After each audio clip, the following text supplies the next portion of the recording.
Hey, what's up, everybody? Baby Huey, Ricky Blackmore, how you doing?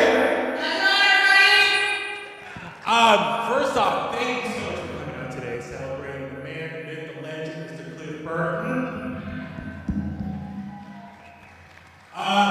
So here's the thing. We want to get a couple announcements here. For hopefully all of you here, we're working on 177 which is the hometown radio station for Metallica.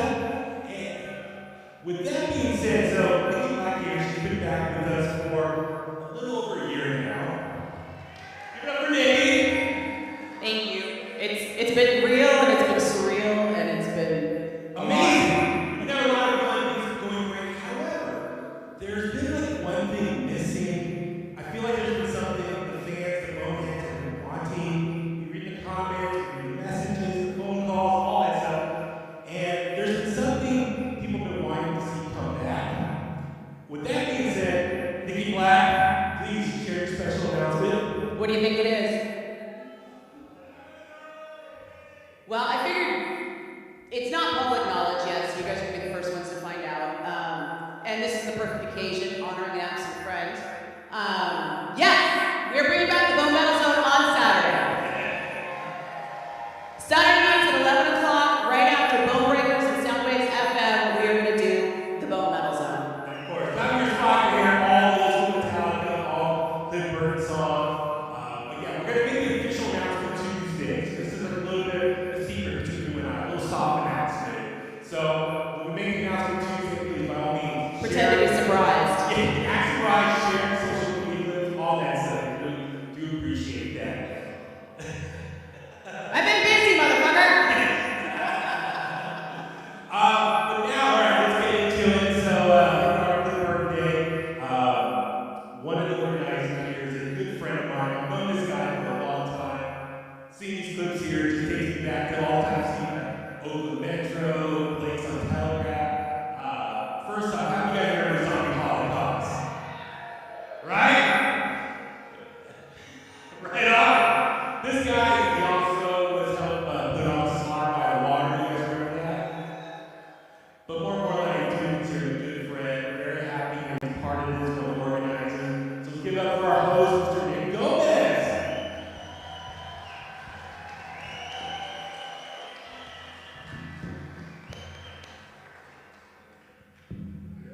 Hey, how's it going, everybody? It's good to see all you guys here. It's kind of surreal. Hey, how's it going? Anyways, it's kind of surreal to be in this theater right now because we are in the same theater that the Burton family used to come and watch movies. Some of you today are sitting in the very seat that Cliff Burton watched movies in. Now, what are we here to see? One more time, kind of hard here. That's right. We're not here to watch The Notebook. We're not here to watch Harry Potter. We're here to watch Cliff them all. So I don't want to hear anybody be quiet. I don't want to see anybody not rocking out. You guys know all the words to every single one of these songs up here. So to celebrate Cliff's birthday, yell, scream, hit me. We're going back to 1986, everybody. And if you want to support this event, this is a free event. We do it out of the goodness of our heart because we love Cliff. We're just honored to be here. By supporting this, by going to the concession stand, that's how you support this event. So please, get some beers, get some soda, get some popcorn. Do what you gotta do. We just want to say thank you. So there's only one way to start out Cliff Burton Day, which is Cliff Burton's birthday. And that's with a happy birthday. Now, I want to bring up a very special guest of mine, a friend of mine. Someone who I'm very honored to talk to, Miss Connie Burton.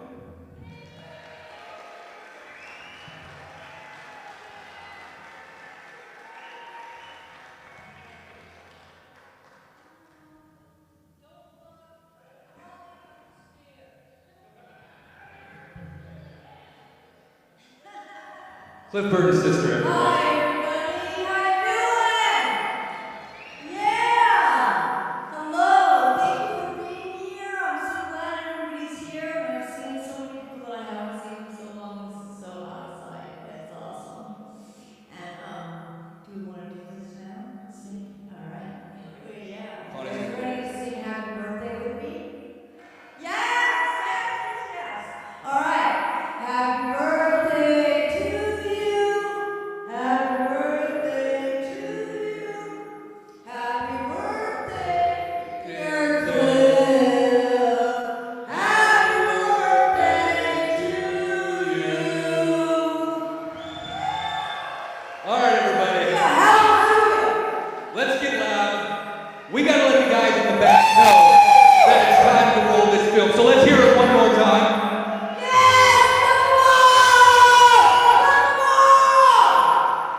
Let's roll this film.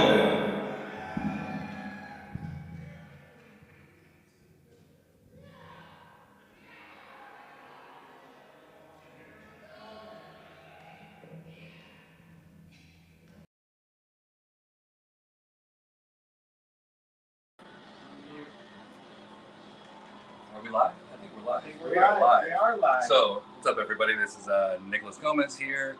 What you just watched was about an hour ago when we started Cliff Mall. So, where are we? We're live at the Chabot Theater in Castro Valley.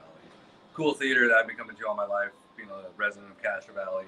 The theater that the Burton family watched movies at, watched Star Wars at. Many people are sitting in the same seats that Cliff Burton was sitting in. I mean, it's just really cool. The day's been going by pretty smooth, I'd like to say. So, what time is it right now? It's 7:35. So you're going to be with me for the next 20 minutes until we go back live on stage. Because right now Cliff Mall is playing, and I can't literally show you Cliff Mall. So we're going to kick it back here. So check it out. Here's our workstation. This is Jason Belden, the live stream producer. We're doing everything right here. We have Travis, who does not want to be seen, unless he does. So let's choose the mic. You can see his hand. Travis is doing all the live switching.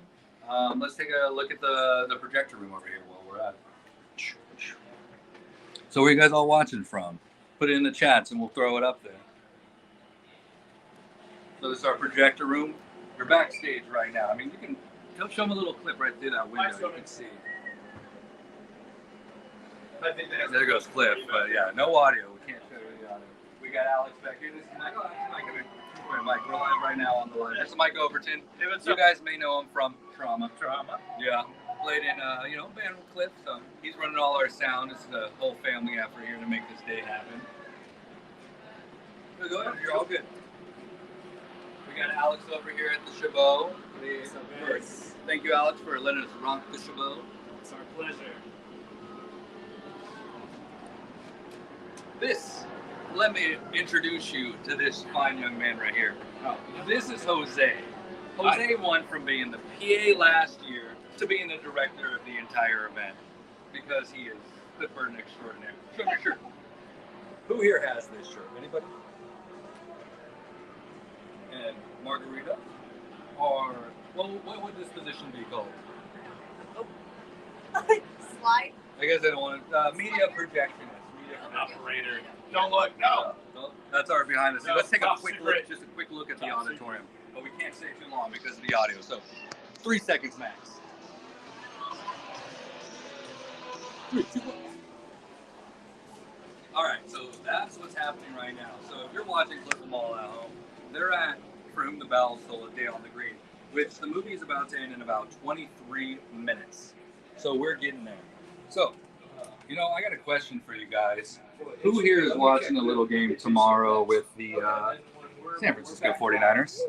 Just so you know, the Burton family, we're diehard Niner fans. Ray loves the Niners. Dan loves the Niners. So we're here repping the Niners, playing tomorrow. And actually here at the Chabot, they're going to do a Super Bowl watch party, which is pretty cool. Sound is bad. Okay, let's try to fix that. So, we try to work on sound. We hope that you can hear. Is it bad? Give us some pointers before we go live out there. Don't use a cell phone to record it. Sometimes you just gotta do that, dude. Anyhow, we have these official Cliff Burton Day posters right here. Very cool.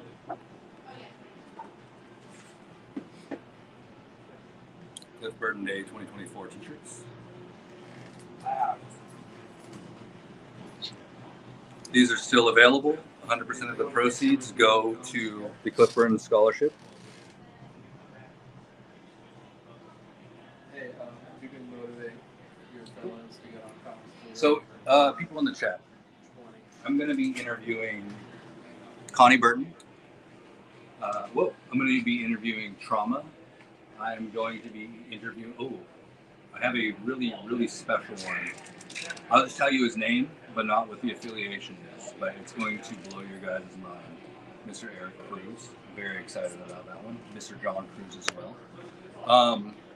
In the chats, please let us know if you want us to ask any questions. Within the next 20 minutes, we can ask those questions on stage. So let us know.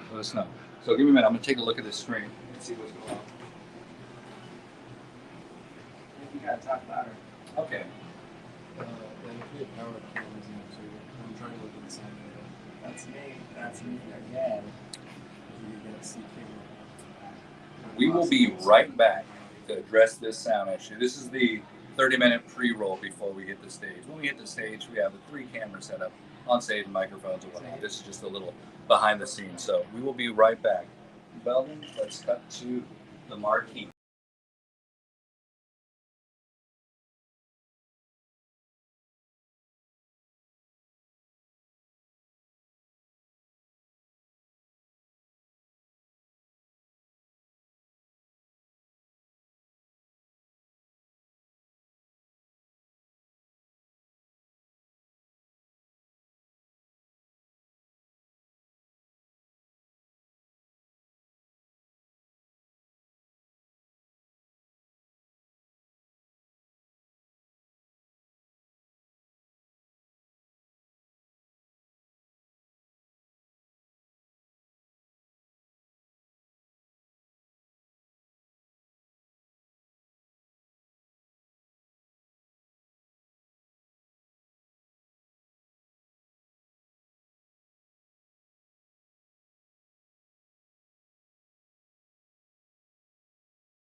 And we're back. Now, please, in the chats, let us know if we have fixed the audio issue.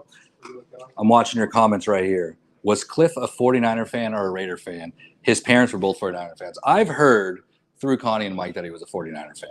That's what I was told. Someone else, another friend of his, said that he was a Raider fan, but I don't know if I believe that necessarily, because if Jan is a 49er fan, Ray's a 49er fan, Connie's a 49er fan, Cliff's got to be a 49er fan. So Audio is much better. Audio is much better. So whoever gave us the great idea to use a lav mic, thank you. Sorry, it was Belden. It was actually Belden.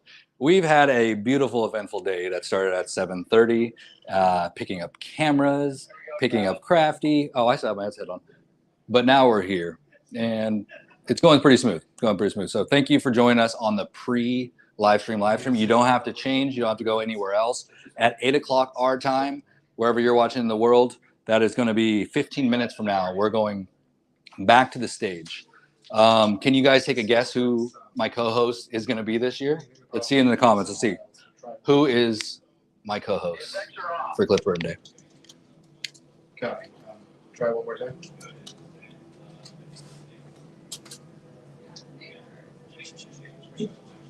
And no one knows. I'm not going to tell you. I'll let you guys see it on stage. Can you say something a little longer? Actually, you know what? Oh, I forgot to mention. Okay, so this feed is going to go from 8 to 10. Now, we're going to throw a little bonus feed on the end of the after party. The after party is at the Valley Inn on Castro Valley Boulevard, just down the street from the Chabot Theater. What's going to happen at the after party, we're going to have Backstage, which is Cliff Burton's friends. And we're going to have, they're doing Black Sabbath covers, of course. And you know what's really cool about that is a lot of people are going to step up and jam. I'm going to jam a song. I'm going to jam Paranoid. Mike Bordin is going to play a couple songs. We have some other notable guests. Craigless Cicero is going to play a couple songs. We have some really cool homies that are going to be up there in the Valley Inn. So actually, George Kittle. Okay, so whoever guessed George Kittle, I wish he was my co-host. That would be freaking awesome. Or CMC would be sick, but those boys are busy right now. I'm having the Lars over here. Lars, that would be cool. Hey JP, Lars would be cool, but I think he's busy. But you know who we do have here? I can't say actually. I can't say. I was sworn to secrecy. Never mind. Never mind. Oh boy, Puffy. It's Puffy. Dude, Puffy's the best co-host ever, dude. He's the coolest dude ever. A couple people guessed. Okay, well they know it's Puffy every year. So if you see, okay, I do have a question for you guys. Waters fan, I think is the first one here. Yeah, Waters fan. Waters fan. You win this beautiful Cliff Burton Day poster. Let me know if you want it signed by Connie Burton. I can make that happen for you. Let me know if you want it signed by Puffy. I can make that happen for you. Send me a message at cliffburtonday@gmail.com so we know where to send your poster. Now, actually, you know what, Belden, can you throw up a live stream of the bar? Sure can. Nothing. Oh, That's the wrong one. Nope, this one. There we go.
Somebody step on the cable.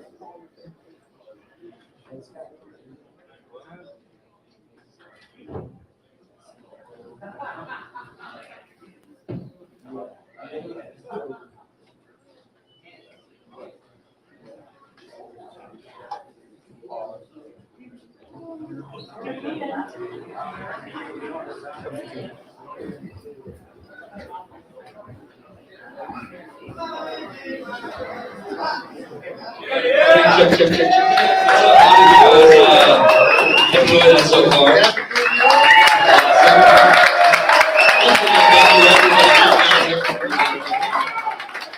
Is very happy to see everybody join and remember him and celebrate him, and I am very thankful, and I'm sure his friends and his family are very thankful too.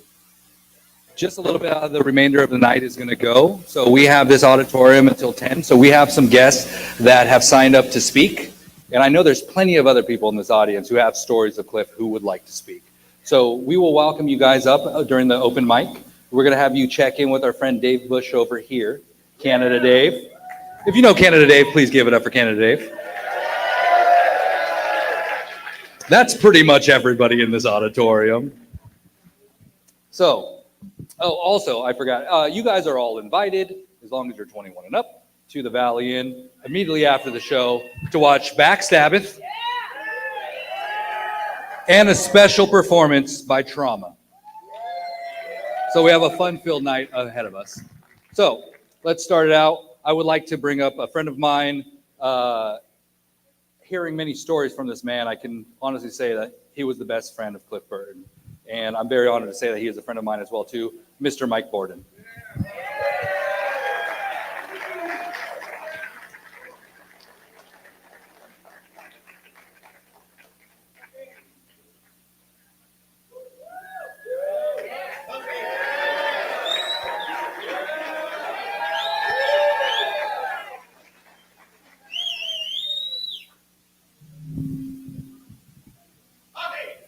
That's me. I don't want it.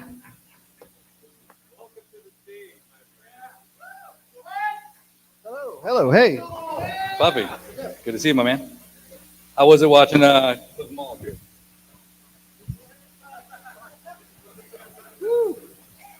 A lot of memories. A lot of memories. John Marshall, Fleming, Eddie Kircher, all the people that put them on stage, you know. Which of the shows were you at that we saw on camera? Day on the Green? Definitely. Yeah. The Day on the Green I watched with Jan and Ray. We went to the back of the thing and watched it because we just wanted to see people lose their shit. What? I don't want to. It's a private conversation here. Oh, there's 300 people here. Oh, my bad. Yeah, I mean, the second show, the Stone show, where they showed him doing anesthesia. The last time I had a haircut, that was me on the back of the exam. Was it so it wasn't going to blow out? It was the first show, exam kept shutting down. Oh, man. And the funniest thing to me about that show Mm-hmm. was I had Marge's wallet in my pocket because he didn't want to put it to dressing. Ah, It was super big back then. that's so cool.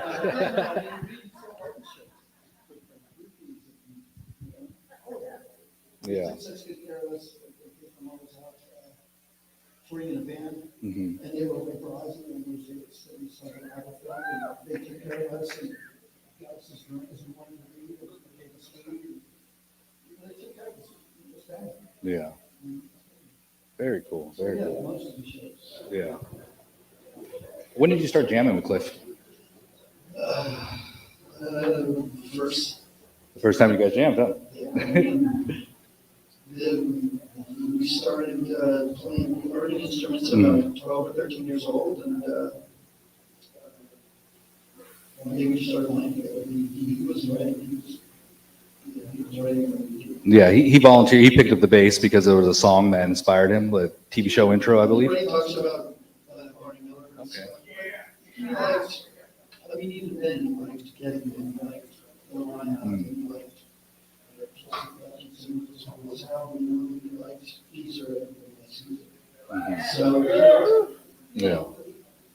Music was life. I mean, I said every year I come here, every year I celebrate him. It hasn't changed, he's still the greatest bass player of our generation. Yeah! One of the greatest bass players of all time. I mean, he's sort of Jack Cruz or Eddie, but he's one of the greatest there's ever been. Yeah. And he was always great.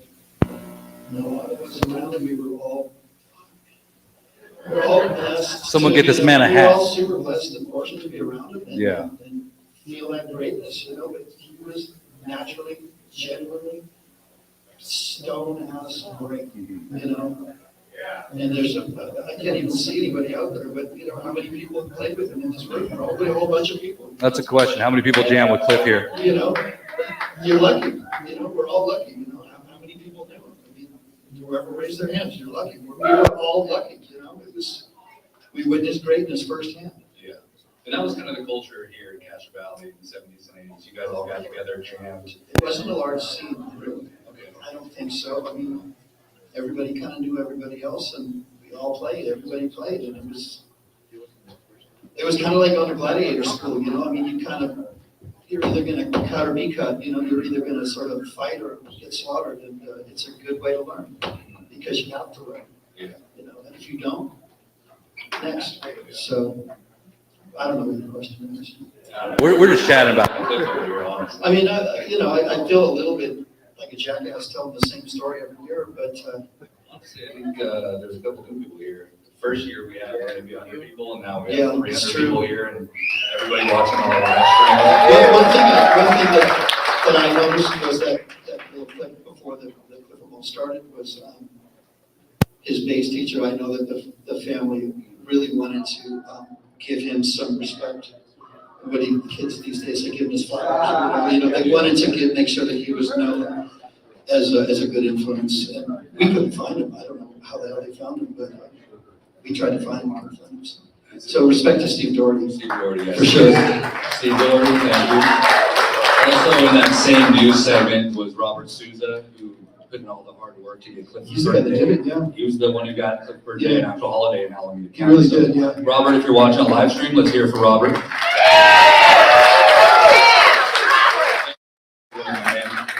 And the last of Mohicans. There she is. Connie Burton. Come join me over here, Mike.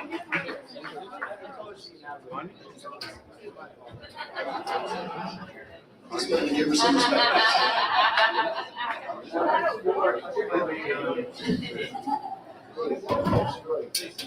You're up there for a suntan, Mike. I will. That's about it, huh? That is about it. It's a suntan. Hey, happy birthday to my brother Cliff. Hey, Cliff, yeah! Woo! Thank you for being here. And thank you, Nicholas, so much for everything that you've done.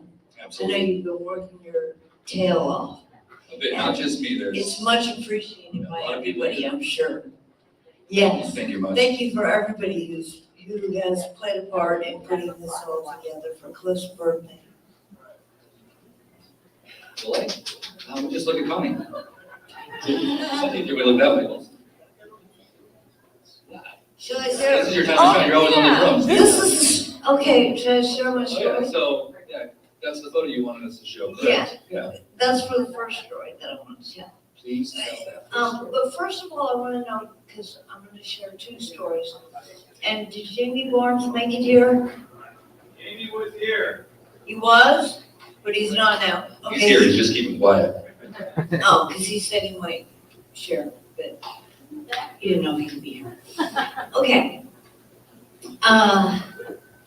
This is surreal. I haven't watched the movie for years. I haven't had the opportunity. So, it's really awesome to see my brother in action again.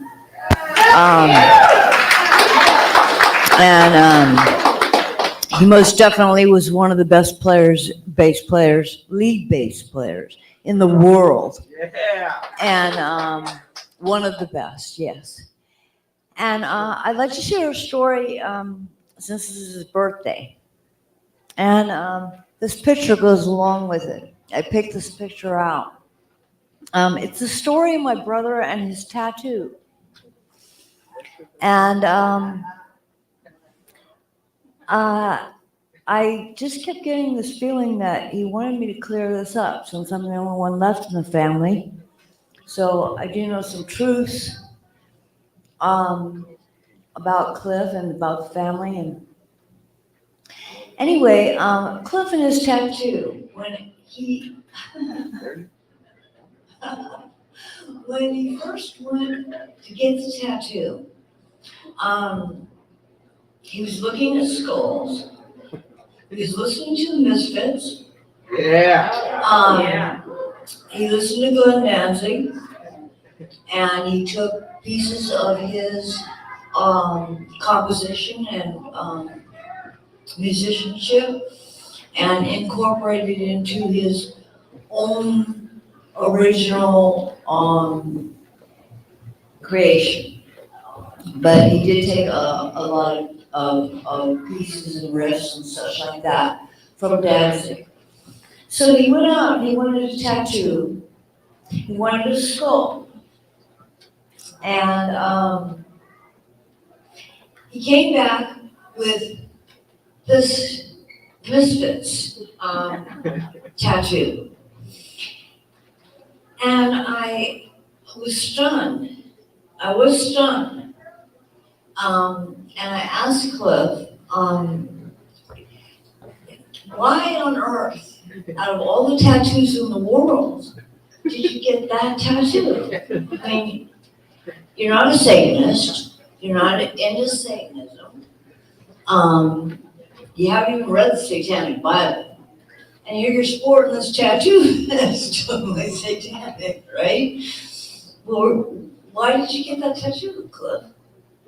And he said, look, Connie, and this was my brother, all the way through since he was born. He was like this, his originality, right? He was very, very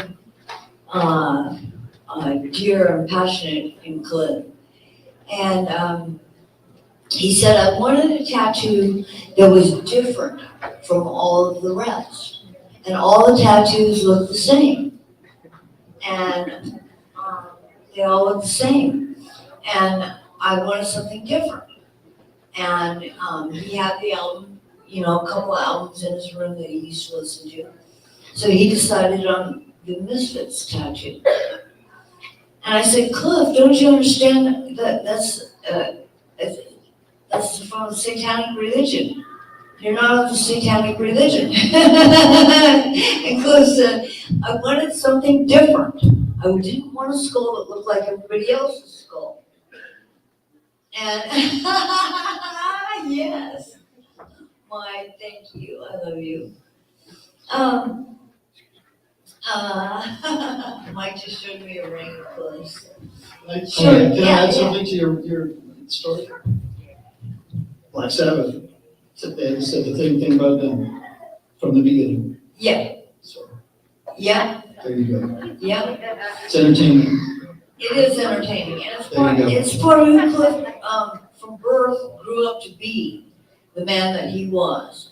And I was going to share this other story, but Jamie's not here, so I won't go on that one. Well, we can share it at the bar. He'll be there. Oh, he'll be there? Yeah, it's his bar. Yeah. Yeah, he'll be there. Yeah. What am I saying? Well, you had a story about Cliff's amplifier that you said you were going to share with us today. The amplifier. The amplifier that Cliff built himself. That he built himself. Oh, yeah, okay. Yeah, please share that Can we story. share that? Yeah, absolutely. All right.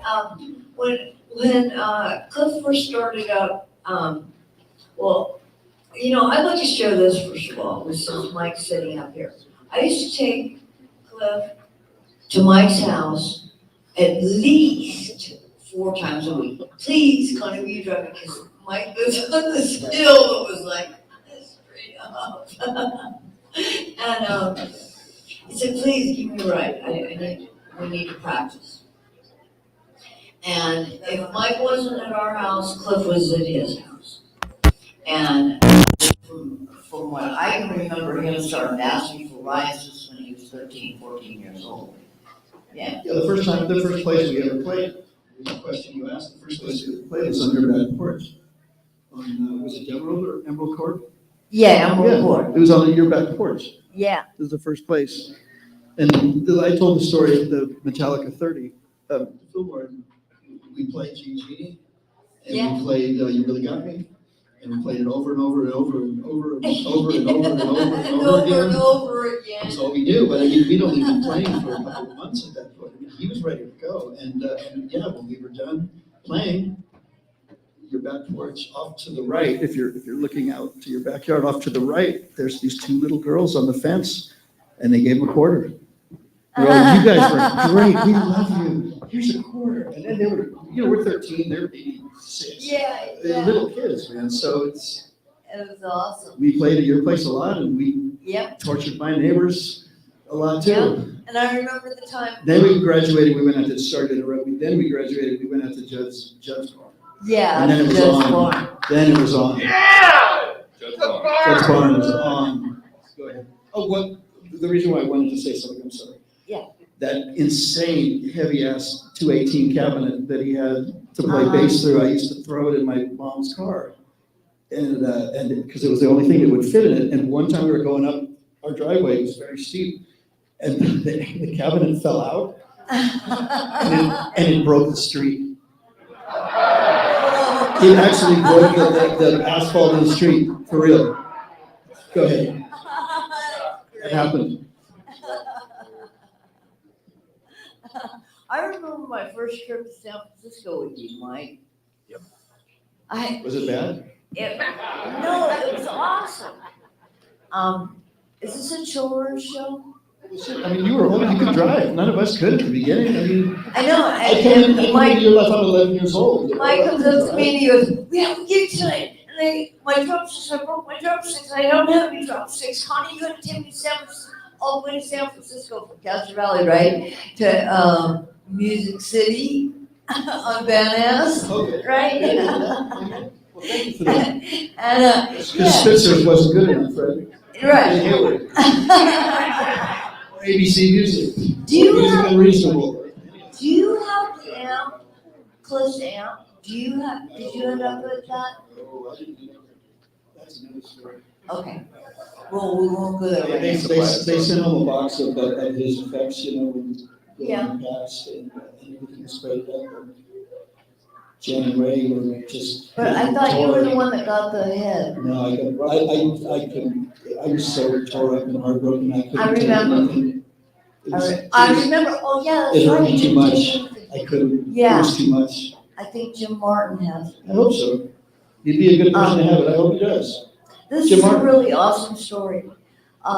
Cliff, he got to a point with his music where he couldn't get the sound that he wanted, okay? And he was searching for specific sounds that he had in his head. And there was nobody that made a head that would produce the sound that Cliff wanted. So I suggested to him to go to the junior college and learn electronics, and that he could build his own. And he said, "Oh, yeah, that sounds like a good idea. I think I'll do that, Okay, try." So he ended up at Chabot Junior College and in electronics. And then he comes home one day and he says, "Connie, okay, this is not gonna work, Con, all right? They want me to take English, PE, history, right?" He's like, "No, I'm not doing it. That's all there is to it." I said, "Okay, look, Cliff, you're smart enough, all right? You got a good head on you, you're intellectual. Go to the bookstore at the college and buy the advanced electronics class books. And then you won't have to take all these prerequisites and everything like that. You can just read the books, and make your own. And he looked at me and like, yeah, it sounds like an idea, okay. So he did, and he did. And he made his own head that produced the sounds that he specifically wanted out of his music. And it's really awesome now that I'm thinking back about it, because I remember the first time that he hooked it up, and he got these and these sounds that I had not even heard yet on an amplifier, you know, and on the bass, yeah, on the bass too. I listened to years of that music over and over again. So many songs. It was awesome. It was awesome. And then he discovered the Morley pedals, and then it was off to the races. Yeah. Because then there was a whole universe of painting with color and sound and tone. Then all of a sudden he could not only get into his head, but he could even learn more stuff that he didn't even know he could do. Yeah. And that's where it got exciting. Yeah. Exploration, or whatever you want to call it. You know, You're right. Yeah. And that's when you realize that there's nobody in his league. I mean, it's just, he was head and shoulders. He was in his own little. You look at that footage, you look at James Hetfield's right hand, you know, playing that music, you know, and Cliff is right there every single step of the way with him. Never missed. Never missed a beat, did he? Never missed a beat. Ever. This picture is my favorite picture of my brother. This is by Ross Halford. That's my favorite too. I was just telling my friend, for real. Really? Yeah. Oh, wow. It's in my music closet at home. I've got a George Harrison autograph. I've got a piece of Hendrix thing, and I've got that picture. Oh, wow. Yeah, what a no, cool. that's my favorite too. I think it might be Donington. That's Donington, I think it's and that's Donington, Ross yeah. Halford that took the picture. Yeah, man, he's an artist. Ross, hi Ross. if you're He's an watching. artist. Yeah, he's an artist. Don't worry about He's that. a photographer. He's an artist. You can have your say. Okay, next story. I wanted to share this on Cliff's birthday because it really shows how he was born to be the musician, be the man that he became. And when he was a baby, he used to rock like this.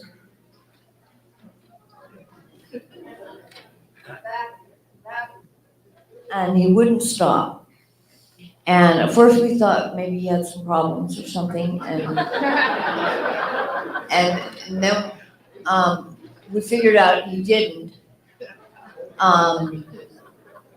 And so then my mom and I were very concerned of what the problem really was here. You know what I mean? He was a baby, he wasn't, on dope yet or anything like that. But he was born to be the musician that he became. And it was in him since he was a baby. And he was practicing. Thank you for Donna. Yeah, he was practicing. And I just want to say thank you to everybody who's here, and thank you to everybody who's watching live stream. And I want to give a shout out to Kareem Lynn. Yay! Amen. See, they're clapping for you, dear.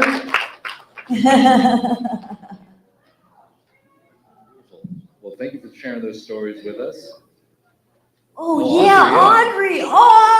Audrey, hello. What are you doing over in Europe, Dudette? Okay? She's overseas right now, huh?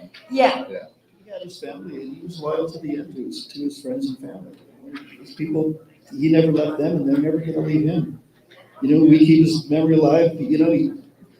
I say to my friends, I don't mean any disrespect.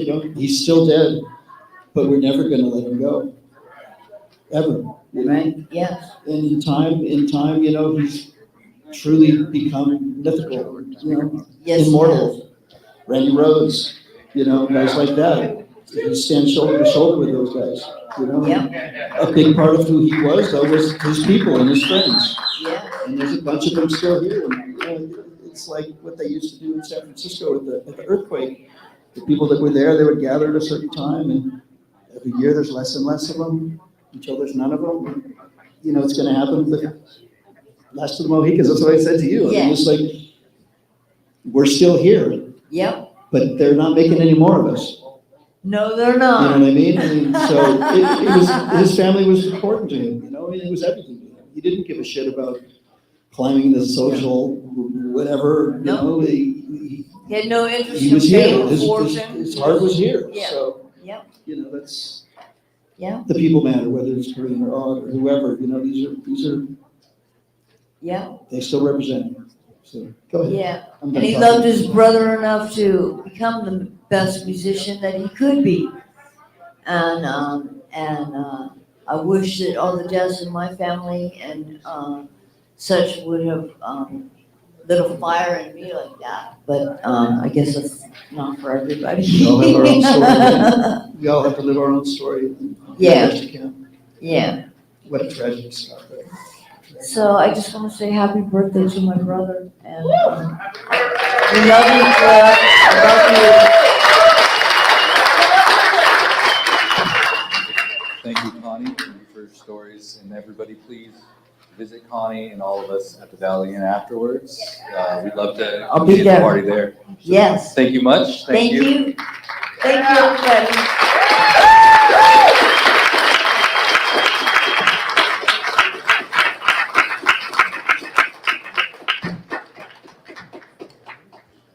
All right, ladies and gentlemen, little fun game. Who can name all of Cliff's bands? Let's hear them. Shout them out. Okay. Spastic Children. Okay, I heard one that I don't recognize. What was the one I heard over here? True Temper. Drive by night. True Temper. Thank you. Oh, there's a- That was the first one. By night, the first one. Ladies, really? Okay. Nice. Awesome. Well, Chaos. I recently got some really awesome news and really excited just to share this with you guys. So please allow me to, we're going to dim the lights and I want to introduce you guys to True Temper. That's why your songs are always three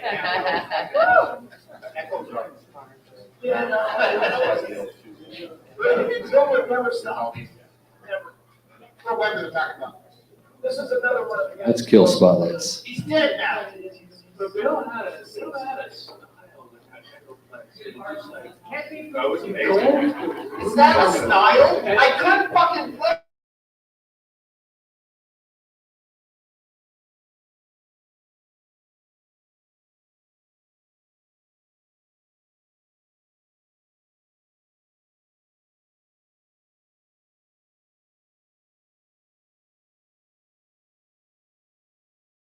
I never found the one. Where's the one? I don't know. It was swirling around your Well, head. Cliff could always play to it. He just, No, Cliff he don't just play to anything. So right over the top of Bill. I can remember. Bill used to get seeing pissed. Bill's, So wait. Bill's face. So we're playing out. Who's We're soloing playing out here? at the Crow Canyon fucking house, and fucking Bill's playing lead, and Cliff and I are playing, and Cliff went up there and just started fucking playing lead over Bill, and Bill would stop and let Clifford have his time, and then Cliff would stop and come back. And then Bill would go back up to play, and then Cliff would jump in there and play lead over him, and then Bill would back off, and then Cliff would back off and let Bill back in, and then Cliff would jump back in again, and it was so great. He got Bill so pissed Yeah, he was pretty good at off. getting Bill It was so riled up. wonderful. Always get Bill riled up. So You know what's wonderful. interesting? I'm just now going back through some old tapes and digitizing them, and I've got some old Bill Weber tapes, and I'm putting them up to digital, and I'll share them with you when I Hey, this is once I about get Cliff them Burton, digitized. man. Well, yeah, but I know, but you talk about Cliff in the old Gotta days. talk You about Bill, got to man. include Bill. You gotta include Bill because they're always together. Bill said to me,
Like that's just become unearthed in this way. Okay, cool. So I would like to invite Mr. John Cruz of True Temper up to the stage, please.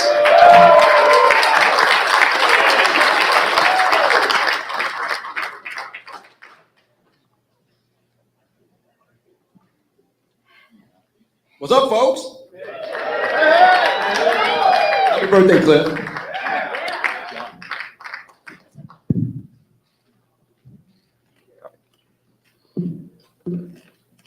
All right. The stage is yours, my man. So you play What do you have to drums with Cliff. I play drums. Yeah, I play drums still. I met Bill probably about 1980. I'd been playing in a little cover party band, and they brought Bill in as a guitarist one day, and he and I just clicked. So we broke off and started to do our own thing. And prior to us breaking off, that band wanted to play a party, but we didn't have a bass player. And I'm like, I'm not playing no party with no bass player. And they go, well, we know a guy. He's real good. And I go, well, he's not going to know any of our stuff. They go, just don't worry about it. Trust us. And so we played at this house in Castro Valley in this living room. And I'm all set up. And here he comes, sets up. We kick in. We're doing Ted Nugent and AC/DC and a bunch of those old classics and stuff. And Cliff's just going wild, and his hair is everywhere. And this guy's phenomenal. So I was blown away with that. And then Bill and I started doing our own thing, and we would coach Cliff every time we got a chance. We go, dude, we need you to come jam with us and stuff. He was already working in trauma, but we were trying to do what we could to land him for our own. So we do parties, whenever there wasn't a concert in town or there wasn't a party to play at or go to, we would all end up at Bill's house. And my set was always set up there. It would be 4 or 5 guitars taking turns, sometimes running 3 at a time. A lot of the guys that, from the barn days would end up down there. And Cliff would play, and no one would want to play after Cliff because no one wanted to play after Cliff. And which totally made sense. A couple people would sit on drums, like Kevin was up on one of the flyers, Joey, Jim Schaefer. Yeah. They were great days, a really cool scene. I'd never seen anything like it. And then Cliff started telling us, well, there's this band that wants me to join them from down in LA, and I don't know if I'm gonna do it. And I'm like, don't do it. It was quiet, but it was quiet enough for him to hear it. But he showed us the tape, he played us the tapes that he was getting. And I'm like, fuck, man, he's gone. And then he said, well, no, I'm not going down there. So they came up here, and the rest is history. But phenomenal guy, great talent, amazing to see what he did. Really cool to see someone, from us, regular guys, break through and hit the stage, even when,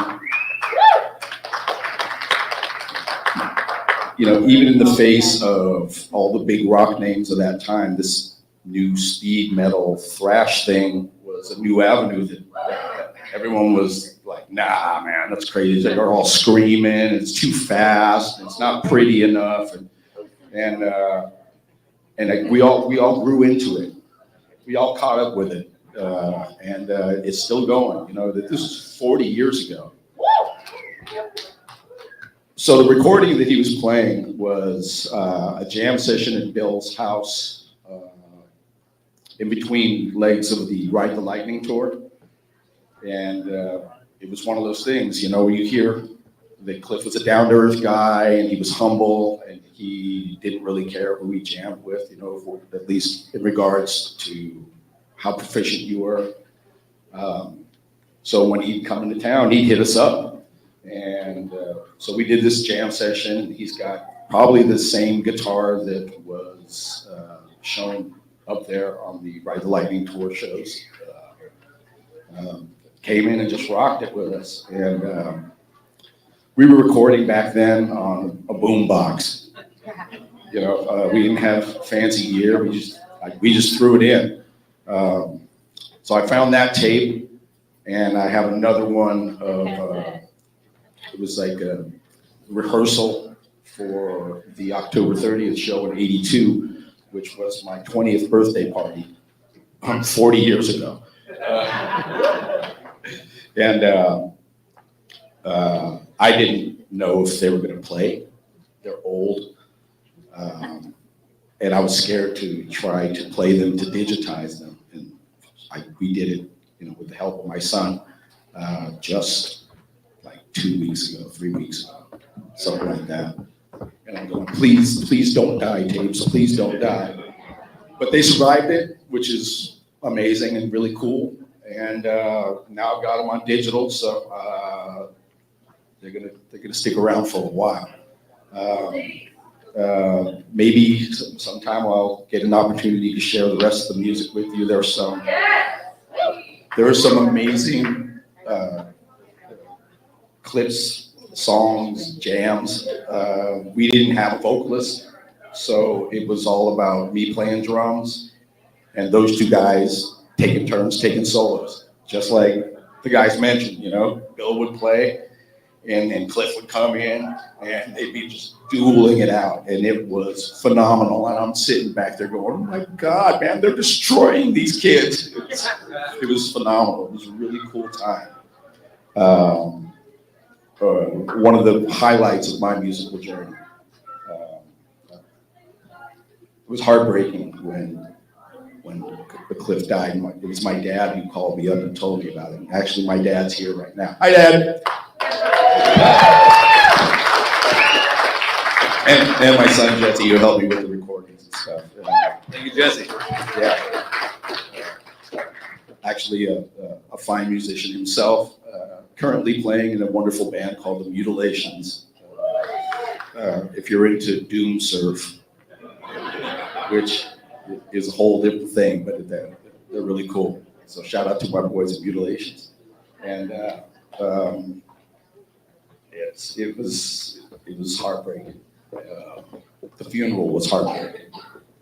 You know, I hadn't seen Connie since, you know, prior to the last Cliff Burton day that we'd had in person. I hadn't seen her since the funeral. And then 5 years later, Bill died. So I'm the only surviving member of this little trio of crazy young dudes who wanted to make some what we thought was cool music. And there are some remnants left of that. So in time, I'm going to get my shit together and put it together and get it out there.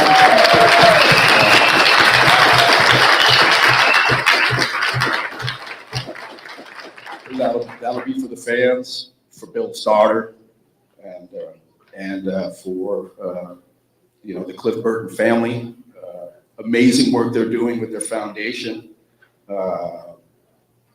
We were kids then, you know, 18, 19, 20 years old.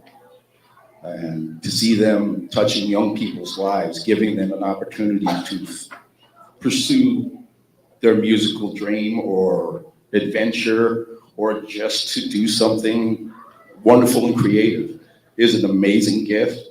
I thank Ray, and rest in peace, Ray, for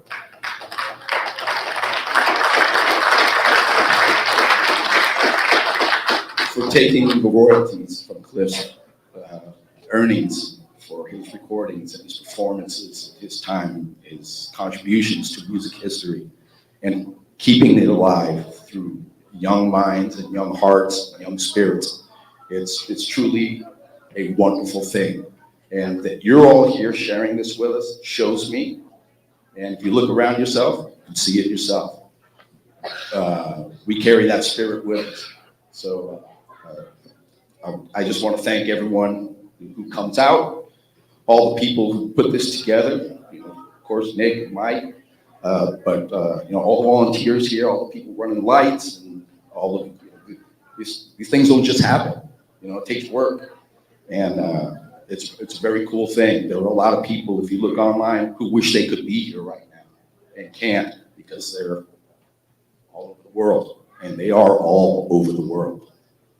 I do want to share a few things with you. First of all, Wilma Chan, the person who presented the proclamation of Cliff Burton Day, Alameda County Supervisor, unfortunately was killed in a motor accident, automobile accident in Alameda a few years ago. And they've renamed a street in Alameda for the Constitution Way. It's now Wilma Chan Way. So if you're in Alameda and you're feeling kind of, you know, feisty about the way you drive, don't drive like a dick on her street, please. Okay? Because, you know, show her some respect and love to her for bringing that.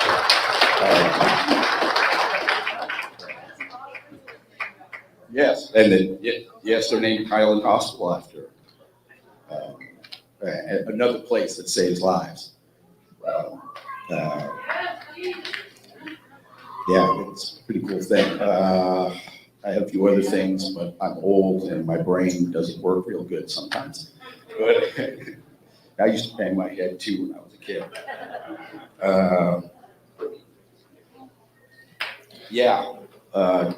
Again, it's a real honor to be here and to share this with you, and I plan to share what I've got, what little I have. Shout out to my boy Ricky Bobby, and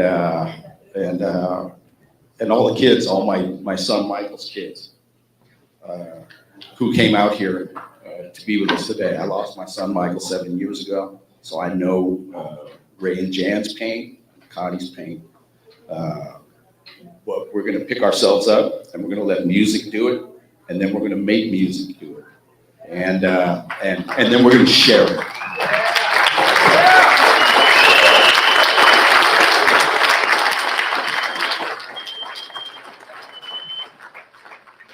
So I just want to say thank you and everyone. Have a great time. Let's celebrate Cliff's Day. See you at the Valley Inn.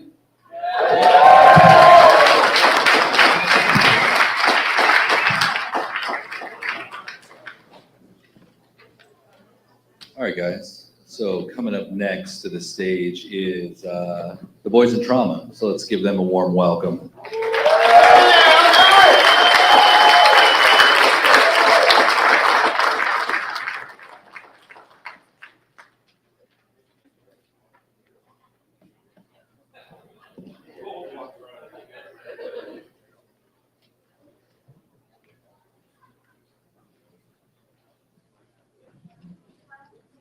All right, here they are. Let's give it up for them one more time. Welcome to the stage, Tiger Lady.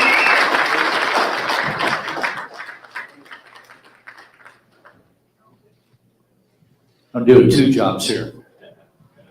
Yeah, this is Mike Overton, everybody, of Trauma. I'd love to just let you know he is not only a member of Trauma, he is a part of Cliff Burton Day. He's been working with us for since day one of this year. He's also running the sound, so we thank you, Mike, for your hard work. Yeah,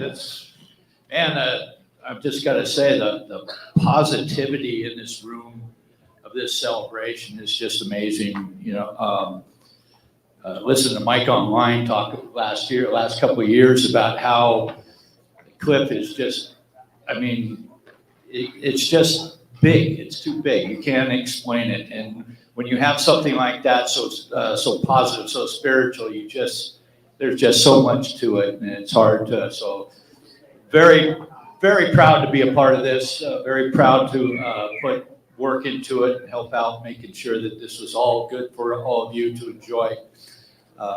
If you indulge me, I got to do a couple of shout outs, if you don't mind. First off, Casey, thank you so much for being part of this, putting it together, and we want to put our prayers for Jesse to continue healing from his heart surgery. So I'm put that out there. My sister Connie here, who has been working hard to keep this alive as well too, and talking with all of you online on Facebook, and just just an amazing sister of an amazing brother. So thank you, Connie. And there's some people like Connie. There's a few Cliff Burton pages on Facebook and stuff. Seb, who's in France, on the Cliff 'em All page. I just give her a shout out. And Lisa Ernest O'Connor, who handles a Cliff Burton family page. She's always constantly posting. Muriel Levy, and then even we were talking about around the world, a gentleman named Marjan Bajic from Croatia, who is very much a fan of Cliff and stuff like that. So I just want to do a shout out to those. Thank you, and then thank you all for being here. This is just amazing. It's been I'm sitting over there doing the sound, and it's just amazing just to sit there, and I have to remember that I'm supposed to do a job over there too, so it's really hard. But enough of that. Enough of the shout outs. I asked Nick to edit a little video for us. Do you think you'd like to hear another Cliff solo? Really? I mean, come on. You want to hear another Cliff solo? That's more like it. So before we get into our little our stories and stuff like that, and Sharon and with these two great guys right here, let's roll that video.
get a breath there.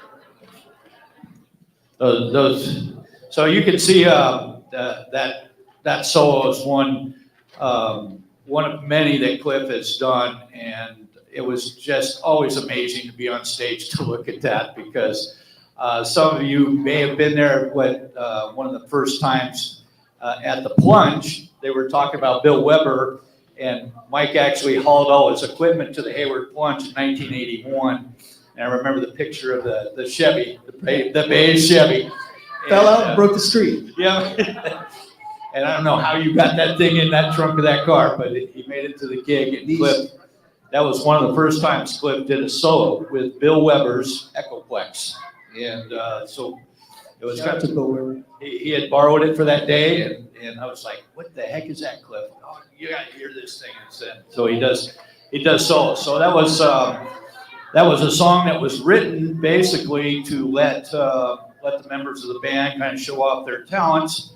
And when Cliff showed off his, it was just, oh my gosh, you know that. I don't have to tell you anymore. You've seen numerous solos, and it's just an amazing talent. And so a little backstory to this video is we had fired our manager, and we were searching for new management at the time. And our manager moved to LA, said, hey, I want to do a video of you guys. And then, if I get you signed to a record company, you can have me back as manager. Well, yeah, right. We fired him for a reason. So we decided to do it. Then he tried to get us to glam out, have us wear all this. And if you notice, Cliff, it may have been in black, but those were black bell bottoms. So that was the only thing that he told our manager is like, I'm not changing, but I may change colors, and that's about it. So he's got a black shirt with a black pair of bell bottoms on, and with the famous necklace too he has right there. But so we tried. The manager wanted to record it live. I said, why are we recording live? Let's record first, do a video, and I'm going to try and make this short and sweet. So he messed up the audio. So we've been recording video all day. And she comes back and says the guitars are no good. There's a part on the drums no good. Who doesn't have to repeat their solo? So if you want to talk about bass solo take one, there's there's one of the first examples ever of it right there. And so we were at a recording studio and redoing all our tracks. I don't know if you noticed, but you could hear during my little spiel, 2 different guitars, and that was because they were out balanced and the mix was all messed up. So we're in there recording, and I got very upset at the ex-manager, went after him. They were holding me back. Well, that night, and I'm a pretty mild-mannered guy for me to go after somebody. But that night, and the story, a lot of people think the story goes a different way, but Lars and James were brought to the studio by a friend that had met our manager down there, Patrick Scott in Minnesota. How you doing, Patrick? Patrick's a great guy. He's been a very big part of the Metallica family at the start. But he brought Lars and James to that recording studio in Anaheim that night.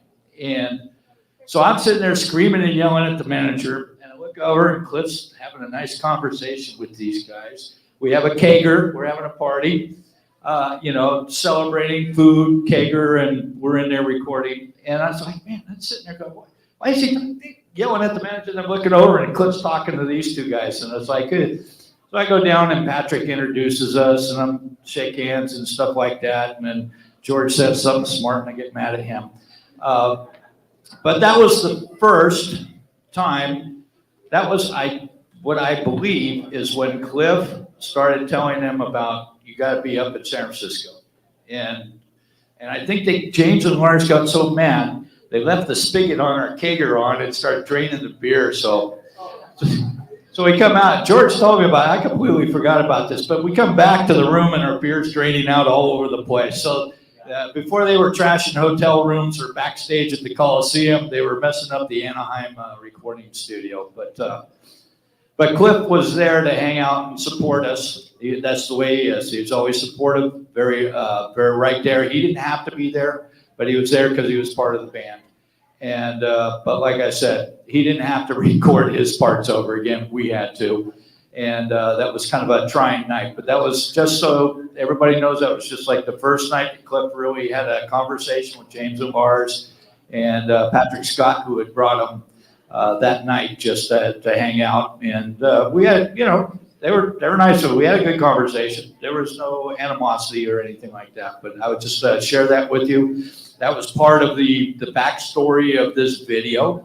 And I think I've talked long enough, and I'm going to pass it over to George Lady, guitar player. Good evening, everybody. So I got a question. You guys talked about Audrey. You're talking about Cliff Burton's girlfriend, Audrey, right? Did you know that we had a band together? Yeah, so it was me, Audrey, this guy named Mark on drums, and we hired some guy from Fremont to do things that we had. We wrote 3 original songs that I wrote, and we actually played at the fairgrounds with, I don't know if it was Nightwing. It was Nightwing then. Yeah, with Johnny Perillo. We actually did a live gig, man.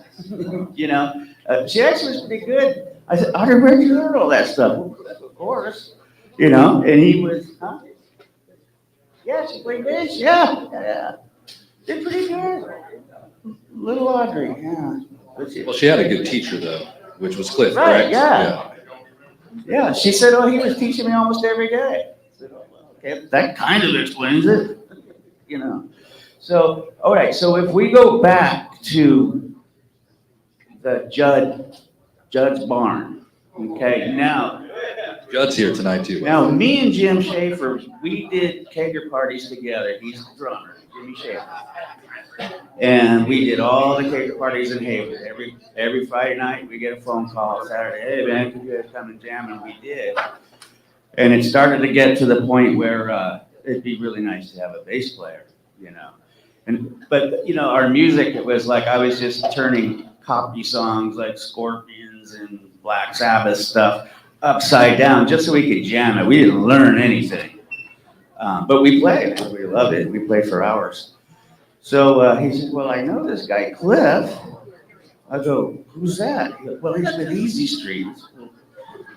You were with Easy, because Jimmy Schaefer was in Easy Street for a little bit. I said, well, if he's with Easy Street, why would you bother him? You know, why even call him? But somehow he gets Cliff interested in a jam, and this jam was not at Judd's barn. This is at Judd's house. His mom's house. It was either a house or an apartment. Real small room. Cliff had that Sun amp with that Sun head. First time I ever jammed with Cliff, and I was like, hey, this is really fun. Because the guy could play. You know, doesn't matter how you played. He was playing. You know, so that was a lot of fun. And then there was the barn thing, and I think that's where you and I met. So me and Jimmy and Cliff are jamming at the barn. That's when I first learned about Ride the Lightning. You know, the story he tells with his sister. He wrote this song, Ride the Lightning. I thought that was the coolest title for a song, like on earth, right? Ride the Lightning, come on. And it was just fun, you know, and we jammed. So that was the barn. You said, how you even showed up with a Marshall stack and an Ibanez Iceman at some random, do you even remember how?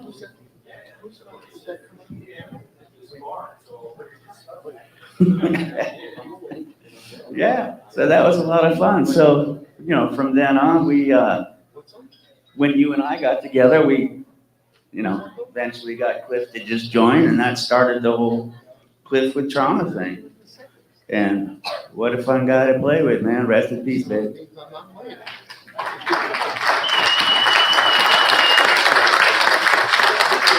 I got tons of stories, but I'm not going to tell any of them. What I am going to say is, no. What I will say is, Cliff's memory lives on in so many people younger and older. And back in 2009, I was living in Sunnyvale with my son and my wife. And we went to go see the lynch mob at the Avalon. And we're sitting next to the mixing board. And we're just kind of bullshitting with the guy. And I told him, hey, I used to play in this band named Trauma years ago. And he goes, Trauma? He goes, was Cliff Burton in that band? And I said, yeah, he was my bass player. And the guy drops on his knees and starts going like this with both his hands. I go, what are you doing, man? He goes, I just got to praise you. Anyone that's played with this guy, you got to be a rock god. I said, man, get up. Get up. And I just proceeded to drink my beer, and I kind of shoved a little farther away from the soundboard. And it's like people know him, all generations and ages, you know, from young to old. You know, I'm 65 years old, and I still get teenagers come up to me if they see me. I was at the restaurant in McHenry Village, the Italian restaurant in there, and Verona's, and I'm wearing a Metallica shirt. It's tattered, it's got a hole over here on the side, and I'm in there with my family having dinner. And some guy comes up and says, yeah, man, I like your shirt. And I said, yeah, I used to play with the guy that was in Metallica. He goes, who is that? Cliff Burton. And he immediately comes up next to me, puts his arms around me, and says, somebody please take a selfie with me. Yes. Right. And that whole story, that's all you get out of that. Thanks, George. Thanks, George. Anyhow, that's all I'm going to say. You know, the guy's a legend, and he's always going to live on in my heart, and I'm sure everybody here's heart and everybody else's mind. And happy birthday, Cliff. Mr. Steve Gaither. Well, I'm actually the non-musician here. I was the roadie, what do you call it, road manager. Met George, the lead roadie, yeah. I had a truck. I had a pickup truck. So, yeah, being cool. Met George, invited me over across the street to practice, and that was really it. I was at every practice, and always just glued. And it wasn't just practice. We'd show up in the parking lot. Cliff would show up. If his Volkswagen wagon was running, he'd show up, come over, walk next door to the House of Liquors, and he'd always come back with a couple beers. He'd always read the labels. It's like he knew where he was going. He knew he was going places. The guy could read stuff in Germany and these places, and but the practices were amazing. My family says I've had like a Forrest Gump kind of life. And I have. I've been around a lot of amazing stuff. And one of the best things was being friends with these guys, being allowed into that circle. And through it, just some of the things like, we're talking about the being down in LA for this stuff. And then, didn't you have a Dodge van or something? And we were coming back on Highway 5 one night on the way back, and Cliff and I were in the back behind a bunch of amps and stuff. And he says, you still got that cassette player? And I'm like, yeah. You know, at the time they're like this big. And he pulled out of his jean jacket a clear cassette tape that had handwritten Metallica on it and said, those guys gave me a tape. Let's listen to it. And there were 2 songs on it. And I literally took apart the little stainless steel thing, goes over your head. We each had a speaker, listening to it. And he goes, I think it's really cool. It's like, wow, yeah. And I was really scared. I didn't want to leave the band or anything. But a couple weeks later, he was telling me it'll never happen. I told him they had to move to NorCal. They're never going to do it. And then a couple weeks later, he called me one night and said, hey, my Volkswagen's broke down. I want to go to a show over in the city. I'm like, I think it's like a Thursday night. And I think it was in like a comedy club. It was small and had a small stage. And he told me on the way there, it was Metallica. And they were coming up just so he could see them play live. And we went to this club, and I think there was about 7 or 8 people in there. They did like a 6-song set. And that was really it. Another week later, he borrowed my truck to go to a practice with him. So, but one thing really strikes me, and it kind of goes off what everybody else said. When I met him, I was 21 years old, right, you guys? I'd never met anybody in my life that was so solid and just unapologetically him. And it was like intimidating at times, and it was a ride of a life at times, his humor. everything, just amazing, and I'm real thankful for it, and thankful for being here. Thank you, everybody.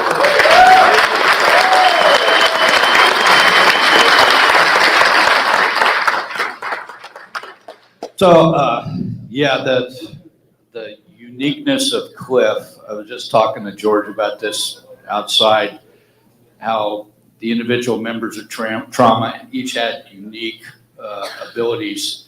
And we had that uniqueness with Cliff because he was just like almost a centerpiece, but just part of the band. He never put himself above the band, but he just put himself in that place.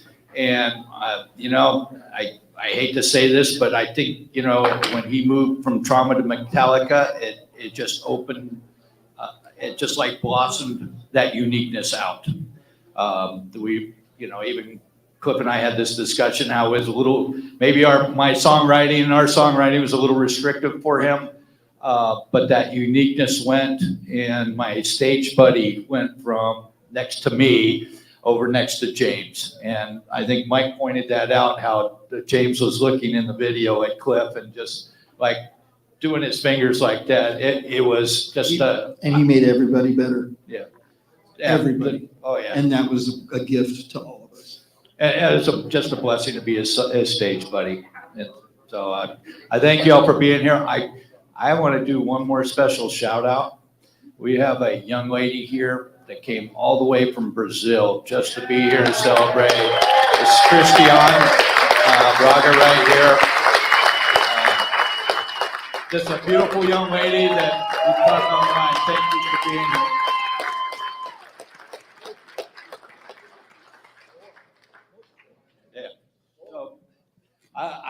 I think we've taken enough of your time, but like I said, and Mike always and Nick have always said this in their online the last couple of years. It's just Cliff was just amazing, and it's just a blessing to be up here just to celebrate that and to share it with these guys. And we're all part of the story, though. Yeah. Take pride in that. It's something to be proud of, like you said. It's well said what you said.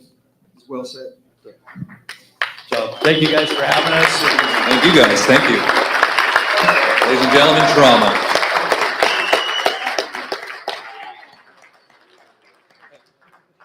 Mike says he has to go back to work now. So up next, I'd like to welcome up my friends from Spastic Children, Fred and James.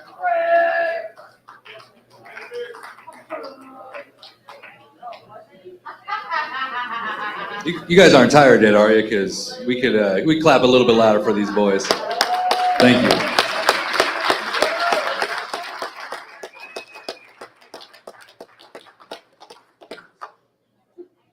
Oh man, good to see you. So you guys are familiar with Spastic Children, correct? Hey everybody. Puppy.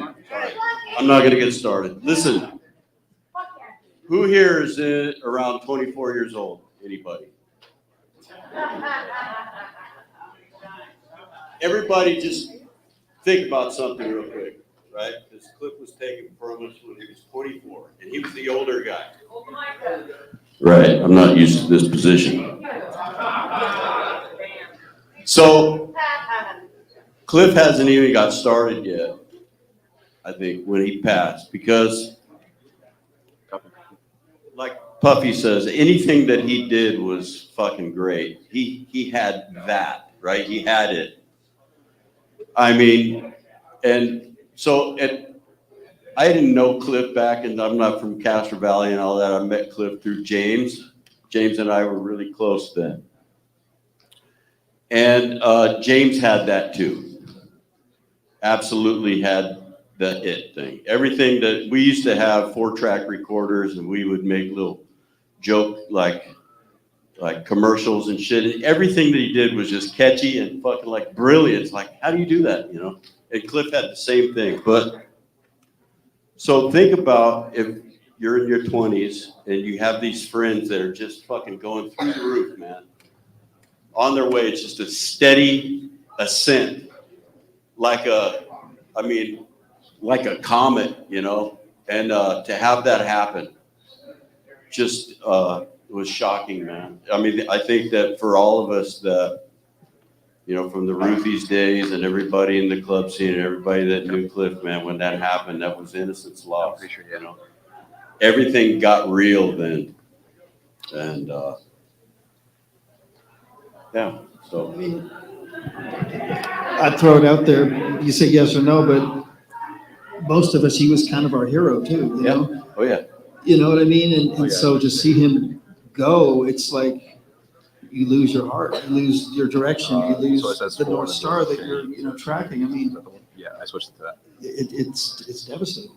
He did. He had that gravitational pull, man. Like, and he always had the right shit to say. Like, I was a fucking troubled young drunk. I was I was the youngest guy in the group, and I had problems, man. And you know, Cliff looks at me. He goes, you know, he looks like you need to do some fucking fishing, you know. And I took that, and I fucking did, and I went fishing, and it helped, you know. I mean, he was to me, he was wise beyond his age, because he was always in control of himself. We were fucking nuts. Spastic Children, I don't know anybody, if you're unfortunate enough to have ever heard it, it's just crap. It's trash. And it's toilet humor. It's just, yeah. And you know, so James called me up one night. He's like, hey man, you want to go to Rush? It was in '85 and it was Power Windows tour. Metallica's management played the softball team with Getty and Alex.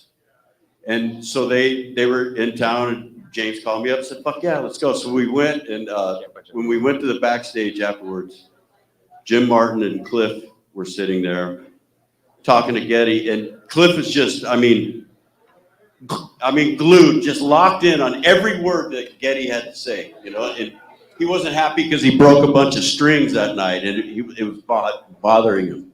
So we got on the subject of imperfect sets. So I started telling him about Spastic Children.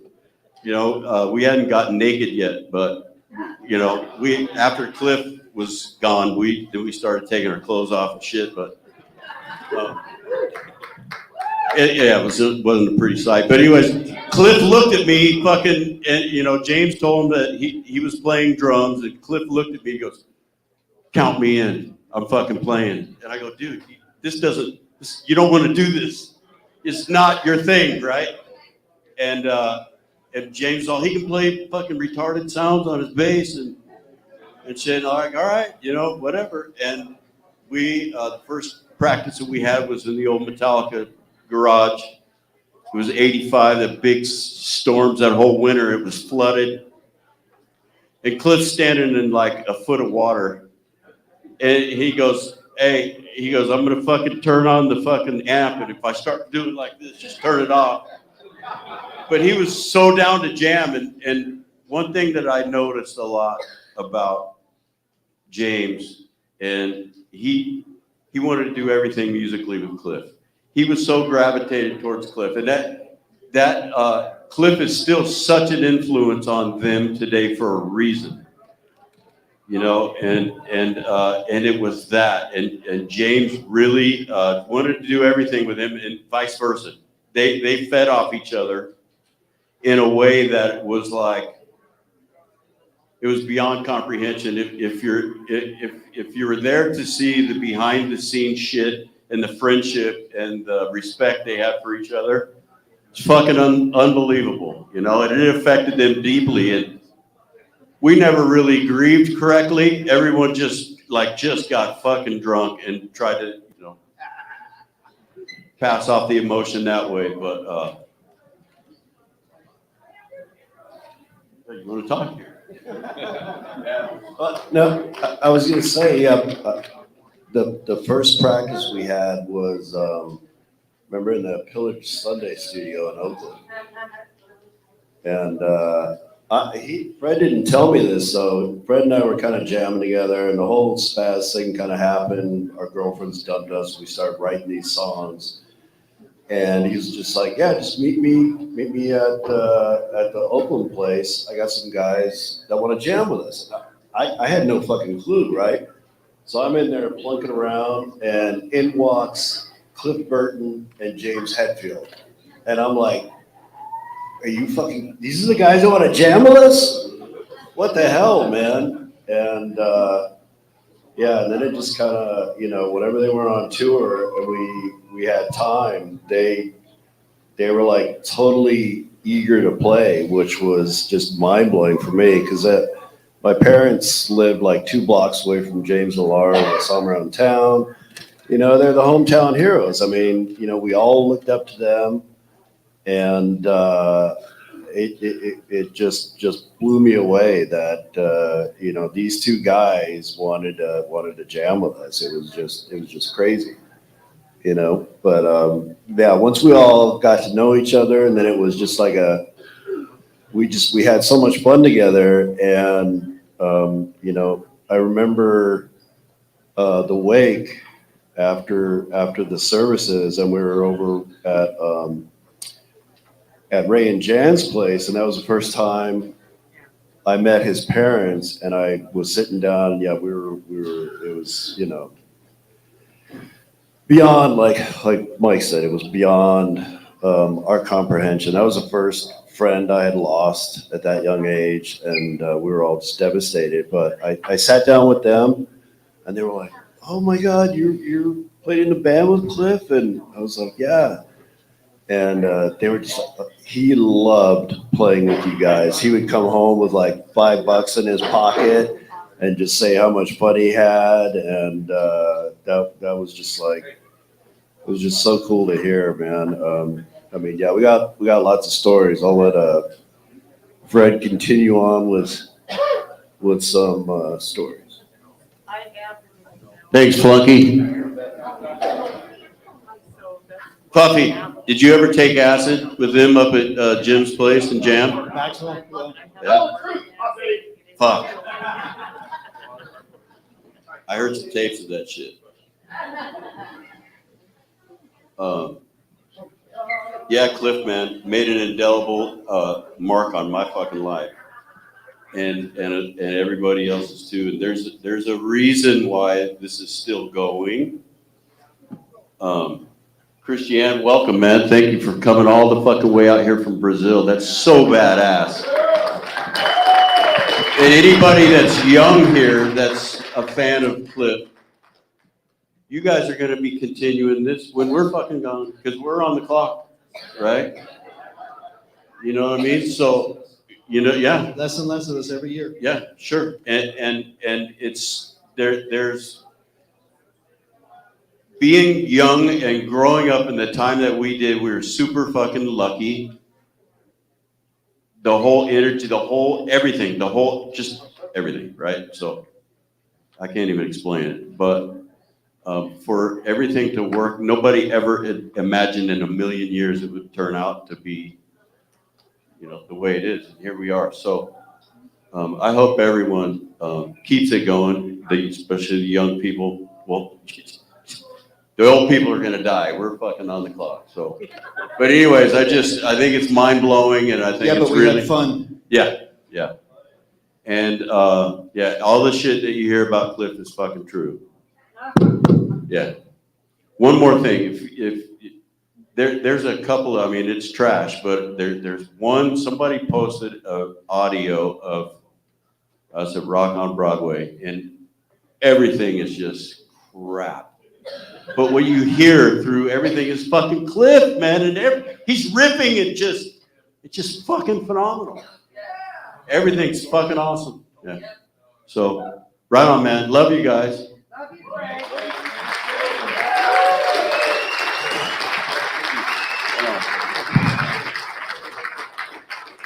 You want to tell a couple stories, or do you want me to? Should I tell the Bobby Schneider story without slandering him?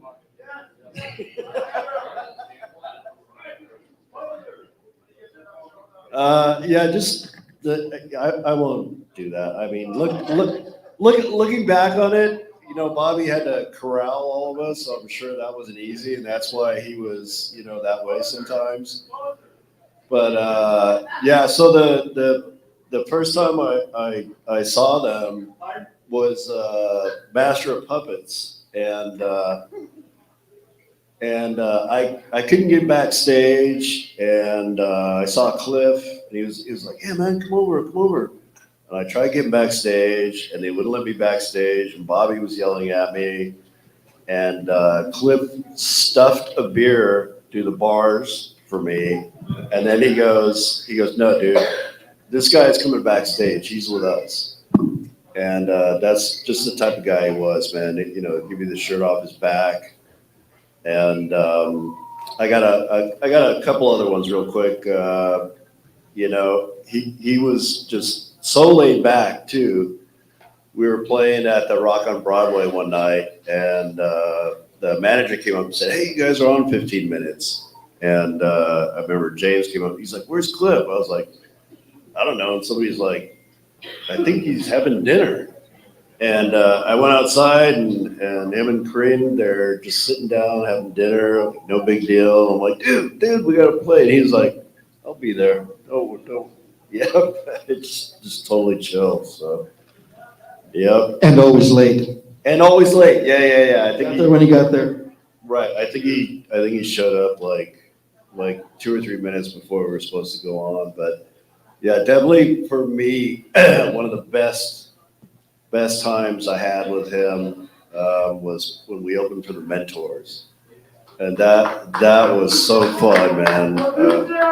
Yeah, we had that was like a double bill, and that was a blast, man. But yeah, I'm count myself fortunate and blessed to have known the man and to have spent as much time with him as I got to. Unfortunately, a lot of the shows we played, I was, maybe 100 sheets to the wind.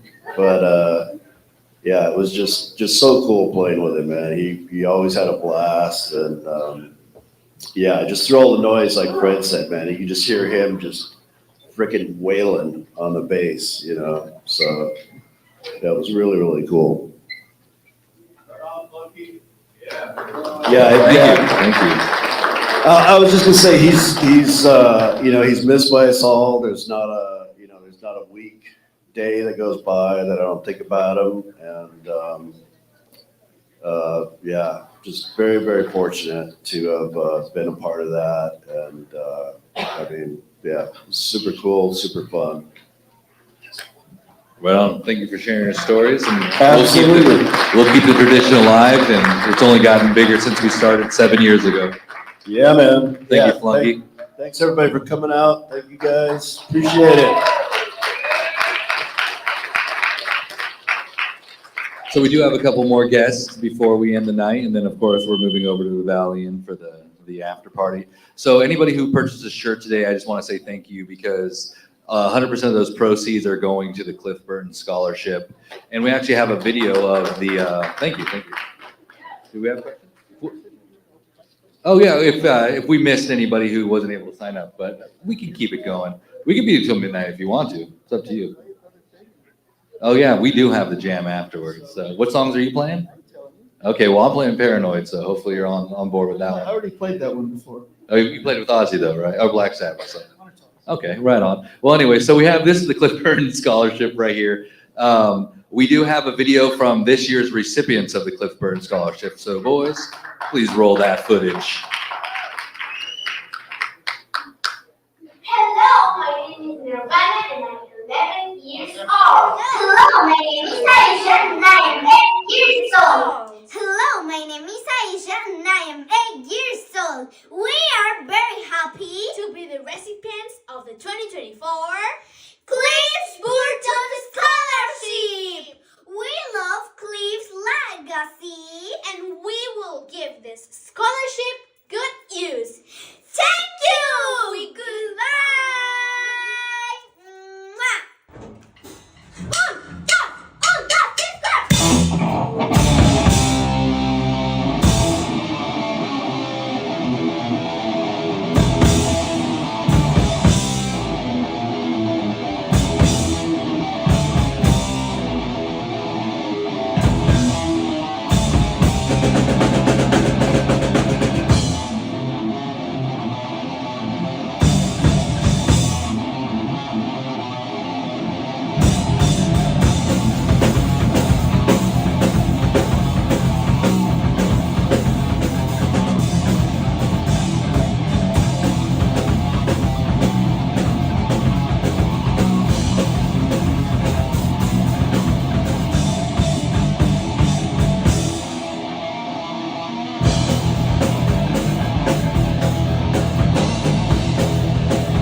Cliff Burton related stuff goes to help children on their musical journey. So thank you guys. Thank you very much.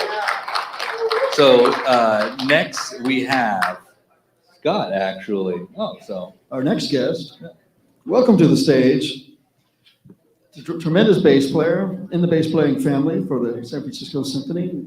I had the honor and pleasure of watching him play Anesthesia on an upright bass. This is what they used to call long hair music, I think, back in the day. So a true, real long hair, or at least a long hair at heart, Scott Pingle. Thank you. Honor to be here. Wow, what an amazing experience being here. This is my first time to a Cliff Burton day, but just I got bass player hands, and I also have a blister on my finger. I was working on my electric bass the other day. But just seeing how much Cliff meant to all of you, and he meant a lot to me, even though I never met the guy. And I was first introduced to him when I was probably like 13 years old, something like that. And my brother was a big Metallica fan. I didn't know who this band was, and he played this song for me because I was kind of getting interested in playing the bass. I played cello at the time, and I was kind of getting interested in that. And he says, "Check this out," and that's when I heard Anesthesia from the studio recording. And little did I know where I would end up and how that would impact me over my life, and to where it is, today. We're getting to honor Cliff with getting to play that solo in the Chase Center back in 2019. It was amazing. It was really, and it's kind of interesting how the whole thing came up. But I was into all kinds of different music, from jazz to funk, Latin, R&B, and all kinds of different things, and then fell in love with orchestra music. Go figure. But in every time period, they have different energies and different things that they try to communicate through sound and silence. And you can find that same spirit in lots of different time periods that we can still relate to. I fell in love with that career track. And anyway, when I got a job in the San Francisco Symphony, one of the things I knew about them is that they had recorded with Metallica in the first S&M. And I was bummed that I didn't get to be a part of that. And I was always asking everybody what that was like, and I met Lars on a few different occasions, like for things around the city in San Francisco, and it was exciting to get to meet this guy that I've listened to so many times. And my brother, as a drummer, just idolized him. And I used to cover their tunes in a band, and I did at one point have hair, but I only was able to get it to grow this long, but it didn't look so good. My wife would have hated it. But she's watching. Hi, honey. Anyway, Cliff and Metallica's music was a big part of my development, I guess, and just being inspired to play bass. And so, meeting Lars and all that was exciting to have that close connection, that sort of 1 degree of separation, as it were. And then we were out on a tour, and I found out that they were going to do another S&M. And Michael Tilson Thomas, the music director of the San Francisco Symphony at the time, we were in Kansas City, and I just had breakfast, and he pulls me over, and he's like, "Hey, so we're doing this shows with Metallica, but we don't want to do the same stuff as they did last time. Not all the same stuff. We want to come up with some new ideas." And he says, "Do you have any thoughts? Because I know you've got a background in a bunch of different kinds of music." And I immediately, I just thought, I wonder if I could pull that off. And I said to him, I didn't want to say anything too much, and I just said, let me think about this. I have an idea, but I got to see if I can pull it off. So while we're touring, we're out on doing a U.S. tour, I'm finding all these different recordings of Anesthesia that I could find, and I don't know anything about like pedals and that kind of thing. I got a lot of research to do, and I got home and I got my upright bass out, and I started trying to figure out how in the world did he do this? How can I do this with a bow? What he was doing with his fingers and all that.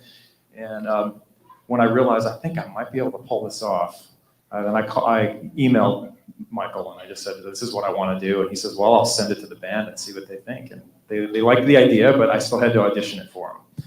And so then that was like April or May of 2019, and I realized I couldn't use an acoustic upright because it was going to feed back, and there was going to be all kinds of problems with that. And I didn't know anything about the different effects pedals, so I had to hire someone to like teach me about that. So I went to Bananas at Large in San Rafael, and I was like, all right, somebody help me here. Like, what is he using? And like, to try and figure out his sound, because that's one of the things I remember most of it. Not just his energy, but the sound that he would make. It's just this fat, rich sound that just hit you in your gut. And so I wanted to try and find that. And we tried a bunch of different pedals, and then Morley actually sent me a pedal, and I got connected through KC, and that sounded awesome, but I wasn't so skilled at hitting those things, and so I was worried when I started kind of conceiving what I wanted to do and how I was going to write sort of this intro. I needed a clear shot to hit on the fuzz at a certain moment, and I was worried I was going to miss. So I was like, I got to try something different, but that pedal sounded really good, and then just trying to find all these different things to try and make a sound with this different equipment from what Cliff was using. So that was quite an adventure, and I still had no guarantee it was even going to happen. And I ordered an electric upright bass that came from Europe, and they were excited about possibly having this whole thing happen. And then I finally got word in July that the band they're totally cool with it. They're preliminarily, but they still want to hear you play it. And so in August of 2019, just a couple weeks before the show, I met them at the headquarters, and then all of Metallica Incorporated was standing like in a horseshoe around me. It's not. They basically Lars was just sitting there with a toothpick in his mouth, and he's like, no pressure, but let's hear it. And I was like, okay, Kirk's standing. I was sitting right about where James normally stands when they rehearse. And I'm glad I didn't think too much about the situation I was in at the time, because I would have been even more nervous. I just was like focused on just doing it. And from the beginning, what was most important to me was to honor the man and honor his music, and hopefully give a meaningful gift to all the people that loved him. And that's really that was the driving force behind it, and I wasn't thinking about a whole lot else. Yeah, there we are. Yeah. That was a pretty good time. I had not played for 20,000 people before like that. Symphony orchestra halls don't normally host that. Yeah, and don't host that many people. And the stage rotated too. That was a little weird. That was a new thing for me. But man, it was a really amazing experience. And the band was just so supportive. And a little inside story. Like after I finished playing it for the band and everybody, it was like the first person to speak was Kirk, and he was like, "Man, Cliff would have loved that." And that was so meaningful for me to hear him say that, because he was so close with Cliff. And then just Lars was like, he loved it, and he was like, all right, so do you want me, because I played it alone, Lars didn't play with me, and he was like, so do you want me to play with you, and do you want Rob to play with you? And I was like, well, yeah, however you guys want to do this, like if Rob and I, trade back and forth. And Rob was such a gentleman. He was just like, you know what? I think we should just let this ride just the way it is. He says, I don't want to be a part of that. He's like, I think this should use you and Lars. And I was like, wow, okay. I mean, the effort that you obviously put into it was, you could see, I mean, the quality, the detail was there. For the people that knew him, knew how he soloed, knew how he played, knew how it felt when he played. I mean, it was correct. Well, thank you. Thank you. It's always a dicey thing to say, well, this would have loved that, or he wouldn't have. He would have been thrilled, because it's taking what he did and putting it in an entirely different medium.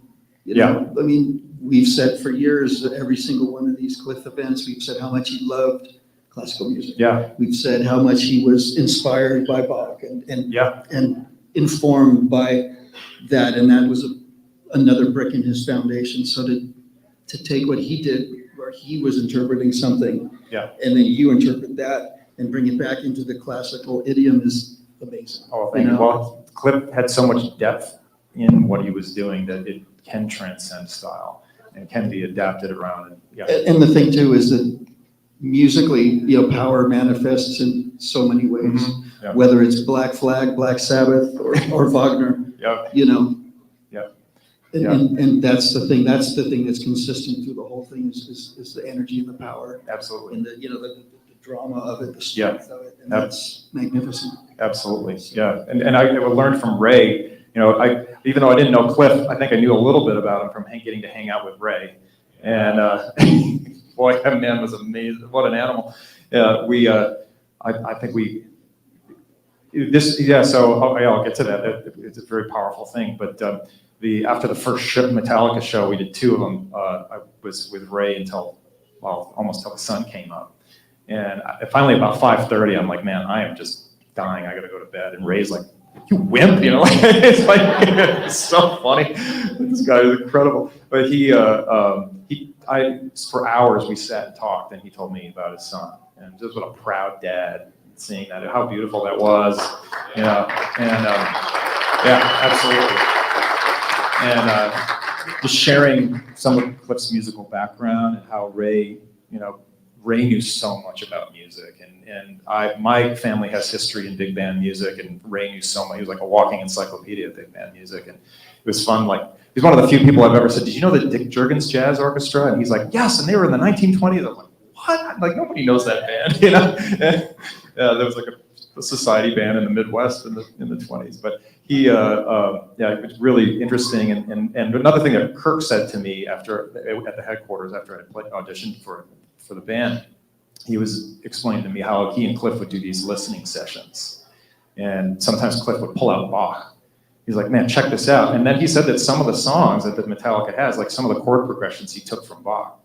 Yeah, and you can hear it. And that's one of the things that I liked about Cliff's playing, and Anesthesia in particular, is just some of the motivic bits in there are kind of Bachian, and they can hear their inspiration from Baroque music. No doubt. Yeah. And that was in the beginning. That came from the very beginning. And then the same with the song we played at his reception at his funeral was The Waltz in Orion. I mean, this is, it's not exactly speed metal or thrash metal. It's evolved and it's interesting and it's intelligent, and it, like Fred said, is beyond his years. You know? Wise beyond his years. Yeah, absolutely. And so I wanted to try and capture that. And so when I kind of wrote, I did a lot of transcribing of Cliff's stuff, and there's so many in different versions too, like with intros and stuff. And I'm like, okay, what can I include? How can I honor him? But I want to, kind of partner with him a little bit and just sort of honor him with something that I have to say to him in the solo. And so actually writing out what he did, I don't think he ever wrote any music ever. It was all coming sort of stream of his head. Yeah. So to see that would be amazing. Yeah, I sent that Casey. Hi, Casey. I know you're watching online, but great to hear about Jesse's recovery. But I sent her some of the manuscript of and they've got it hanging in this room in their house. Yeah, which is super cool. I mean, that's an honored position, absolutely. Oh well, I was very honored by that, and I still have my notebooks when I was like, okay, how in the heck is he doing? So I actually got this device where I could slow it down and hear what he was doing. So like, I really wanted to try and get it right. And then when I was like, how am I going to get into this? And so one day I just was like, I was trying to come up with all these different ideas, and this is too complicated. And then finally I was like, forget it. I'm going to turn on the recorder and I'm going to just start playing. And then that's the first thing that you hear when I start on this little fifth, and kind of evolving out of that. That was actually out of an improvisation that I was just in my practice room, and then I'm glad that I recorded it. It helped me remember it, what I was doing, and then I actually took when he would play that solo, he would do this da da dee da da da dee da da da dee da da dee. That's kind of the way he would finish it. It was like a cue to Lars that the solo is over. And you hear it at the beginning. That's one of the first things I play. I sort of like emerge through this stuff up, and then I play sort of a lamentation. And what I wanted this to be is essentially like Cliff kind of coming back and saying hi to his friends. And like, hey, remember when I used to play this lick? Remember when I used to do that? And we did that. Like, that's kind of what I wanted it to be. Did you hear that exact same? I don't know notes or anything. I always call them like harmonics. Yeah, it was harmonics. Yeah. That was in, was the True Temper tape? Yeah. It was in one of the previous earlier. Well, you can hear it. Some of these older. Yeah, it was in his soul. And he really worked on stuff like that. There was a few pieces that ended up in Metallica like that you could hear him doing years before that, and he was kind of working on him and bringing him forward. So. Yeah, totally. Yeah, it was. Yeah. He gave us what he had, man. Yeah. He gave us what he had. Yeah. That's and it keeps giving. You see these young ladies that it's still inspired by what he was doing, and I was inspired by it, and there's other people watching or here that are still inspired by it. Yeah, it's a beautiful thing. So, but going back to Ray though, I just wanted to say, you know, I know people probably want to get going, but after the second Metallica show, and I was chatting with Ray, and he came up to me and he's like, you know, last night, the whole thing was just, it was so exciting, and I wasn't sure what to expect. And here's this symphony bass player is going to play a tribute to my son. Like, what is this going to be? And he was like, I loved it. And he said, and then he started tearing up. And he said to me, he's like, and tonight I was able to kind of calm down and just listen to it. And you made me weep. And that was so cool because, you know, it was so beautiful to me because this is the man who lost his boy, you know, and this was his son he loved so much. And many people loved. And that was the most meaningful thing of the whole thing. And then to later find out that was the last concert he saw. And that's a heavy thing, a very heavy thing, and but a beautiful thing. And fitting. Yeah, maybe. Because Yes. it's like a. Yeah, kind of full circle. It's like the happy ending that they speak of. Yeah. Yeah. And so I'm honored to sort of get sucked into this circle of the world of Cliff Burton in a way, and you know, and just try to say thanks. And you didn't, but you didn't do it half-assed. You made the effort, and you spent the time to do it right. You know, that's what I'm saying is you spent the time and made the effort to do it correctly. Yeah, thank you. And that's you know, it's important. Yeah. Well, my wife was like, she heard me. They heard that like, don't dee da dee, and I'm trying to find like, how does he get that like lion roar? Like, how is it? And finally, when I was working with Big Mick, and he told me, he's like, well, we had to take a pedal apart to do that, and I'm like, all right, well. I'm doing the best I can with what I had, but Kirk was complimentary. He was like, you know what? I think you got pretty close with, you know, finding these other things. But anyway, I'm just grateful for Cliff. So happy birthday, Cliff. And we all know that ultimately it's in the musician's hands. Yeah. It's going to sound like that musician who has those hands. Yeah. And nobody's got his hands. Nobody has your hands or anybody. Everybody's individual, but his work is special. Yeah, absolutely. So anyway, thank you guys. Well said. Thank you.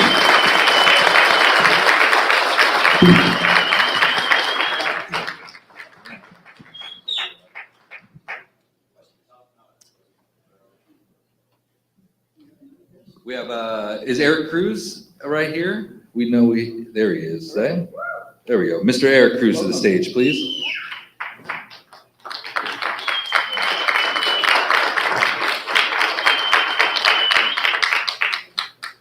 Happy birthday, Cliff.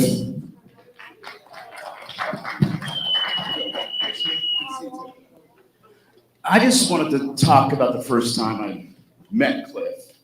I was probably 12 or 13 years old. I used to hang out at the Kaczynski's Ranch out by, you know, where Bill Weber lived.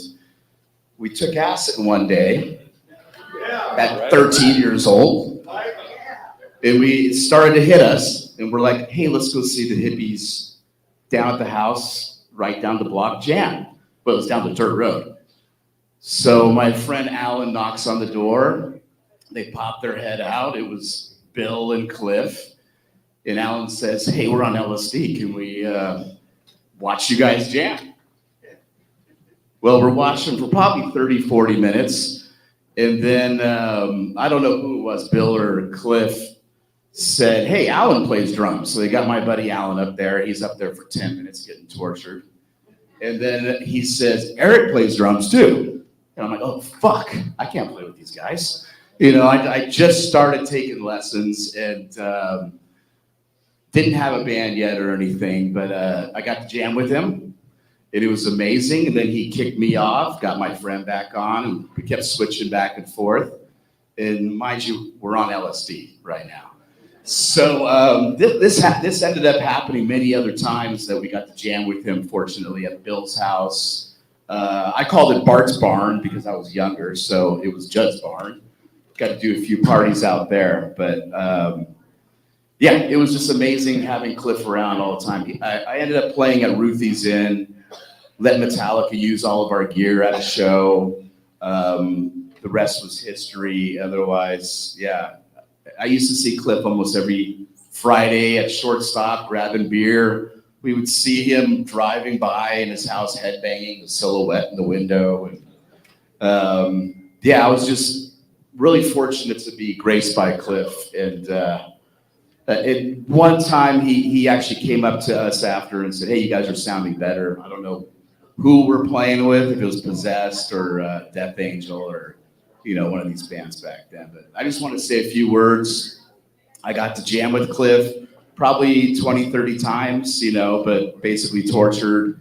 But he was very gentle. He would actually count things out. He would do stuff in on-time signatures, and he'd try to get you through it pretty much. But Made everybody better. yeah, and then he would come over by the drums when we're jamming and headbang. He's headbanging furiously, and there's 5 of us in the room, kind of thing. But yeah, I just want to say a few things about Cliff and my memories about him. But thanks so much, you guys, for everything you do.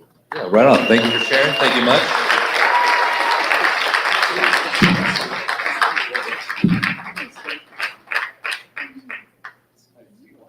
So as the night's winding down, we just want to open it up to anybody who may have any questions for Puffy up here.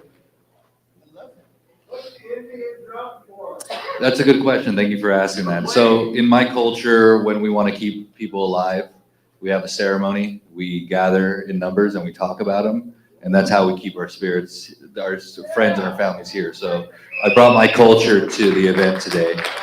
So thank you for asking that question. We got Dave right here. Any other questions in the audience? Thank you, Dad, for doing this again. Definitely. Well, thank you guys for coming out, and we'll continue to be doing this to keep, the spirit of Cliff alive, everybody. So thank you guys all.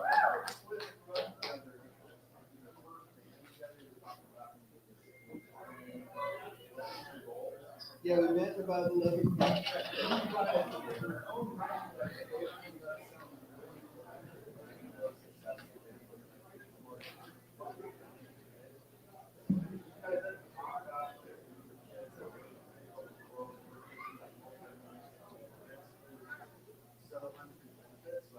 All it really was, and Connie could speak to this if she was here, it was just music. It drove everything for us. We were young, and he had older siblings. I had older people I knew, and you're 10 years old, and you've got friends that are listening to Dark Side of the Moon or Bridge of Sighs,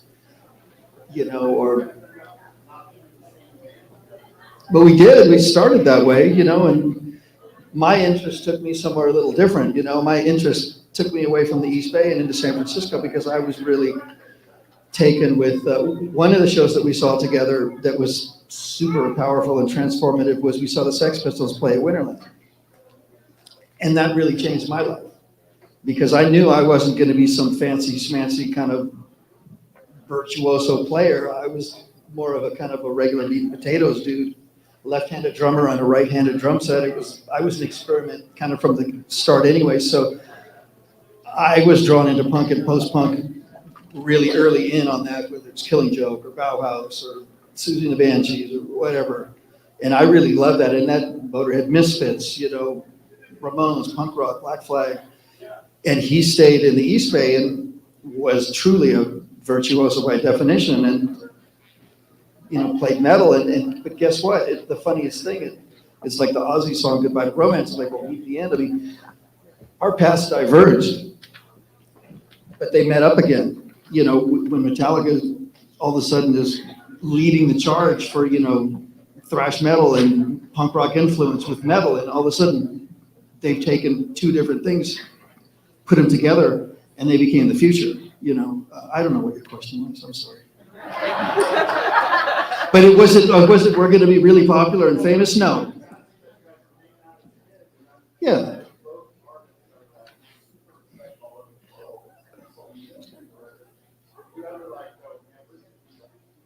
No. All it was about was executing whatever itch you had to scratch and playing as good as you could. That was it. As I was telling Connie, it was like, I'm sitting in that bedroom of his at the age of 12 years old, and he said, "Yeah, I'm going to play the bass." I said, "Cool, I'll start to play the drums then." It wasn't planned. None of it was planned. And we love music. I mean, we're obsessed with it. There was nothing else for us that was interesting. You know, I know his brother was, Ray used to talk about, you know, his brother was a really good mechanic, you know, a motorcycle guy, and that Cliff wasn't, you know. Music was his calling, you know. So it was really genuinely about love of music. It's just that simple. There was no grand plan of anything else but just playing as good as you could, you know, and putting your heart into it, you know, put everything you have into it. And also there was no plan B. That's the other thing that nobody really talks about is there was no plan B. This is all of us. This is what we did as 20-year-old kids. We weren't doing anything else. There was no fallback, you know. We just kept playing. Thank you. That was a good answer. That was a good answer. And I feel bad. I don't want to tell the same stories every year, but. Well, like I said, we have new people here every year.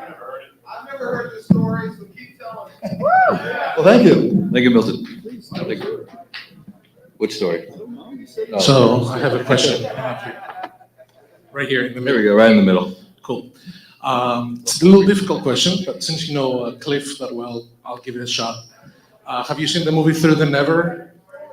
Where, yes. Okay, so the band sends this guy to take this beautiful leather bag, hold it dearly with his life to deliver it to the band. Is that bag a metaphor of representing Cliff? You know, it's funny. I guess I need to say this officially in case representatives or legal people are watching. I have no affiliation. I don't speak for them. I can't judge or comment or anything. But I will tell you this, when I saw that movie and I went to when they showed it and they were there, it was a premiere of it. And I don't even remember the specifics of it, but what you said, it blew my mind. I was tripping on that because it was like, and the other thing that really I was tripping on, I think that there was a huge component of like fire, right? Something about fire. And my band played with them in Montreal. If you remember Montreal, what happened, it was an issue they had with some pyro. And so, yeah, there were things about that movie that really tripped me out. But what I recall about that is just speaking socially about that to them is they had no idea. So, but what you were saying is I feel like I thought something kind of alike to that too. But again, past results are no guarantee of future performance. The obvious can the mirrors look closer than they might be. I don't speak for them. I can't say, but I agree with what you said. I felt the same. I felt a little bit the same way too.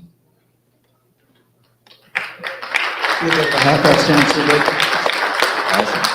Cool. Well, with that being said, everybody, I do have to say thank you very much for coming out. Thank you very much for sticking around. Please join us at the Valley and afterwards for the after party if you want to see Mike perform. Oh, that maybe. Oh, it was the mic over there. Anyhow, thank you guys very much. And unfortunately, we are out of time. We need to go jam some music, dude. We gotta play some Sabbath covers. But we're keeping his spirit alive. Every single year he gets larger in stature and stature. Exactly. And he's the greatest of our generation, and he's one of the greatest of all time. Well, I'm truly honored to be sitting up here with you. Thank you. Sharing this time. Nobody's listening to us now. It's between you and I. We can. Good night, everybody. Thank you. Thanks a lot.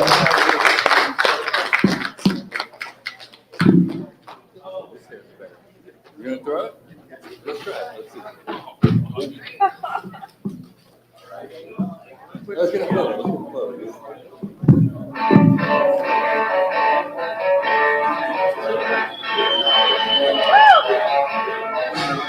You're so cool, man!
Check.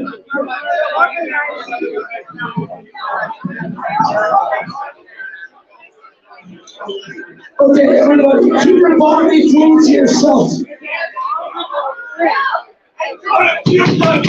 Somebody just threw up on somebody.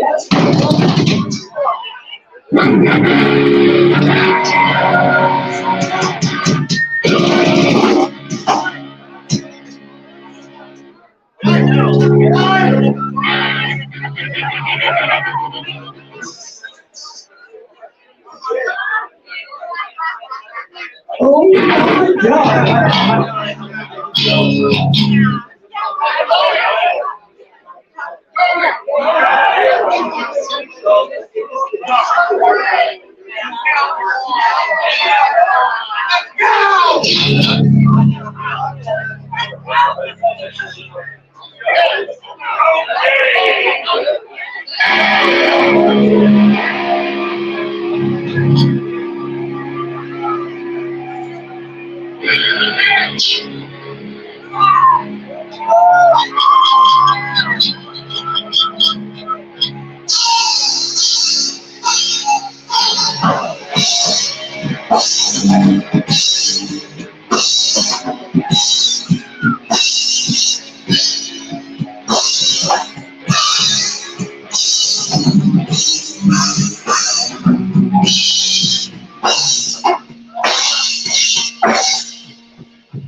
That was going to take a lot to do.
Check, 1, 2.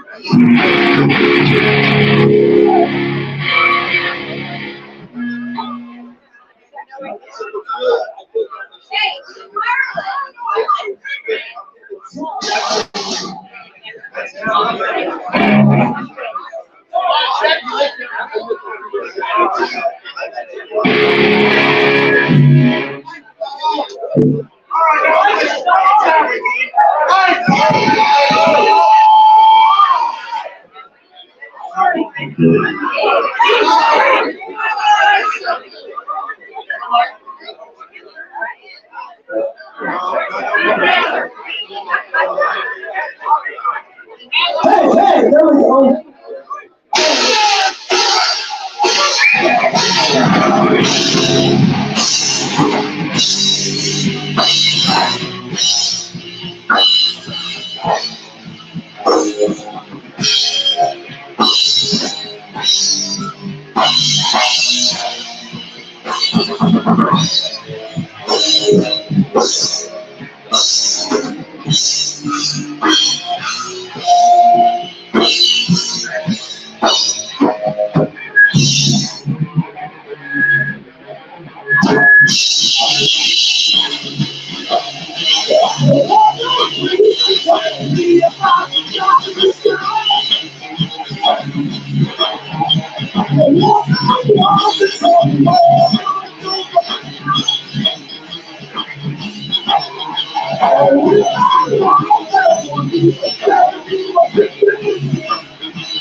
Turn to your shit.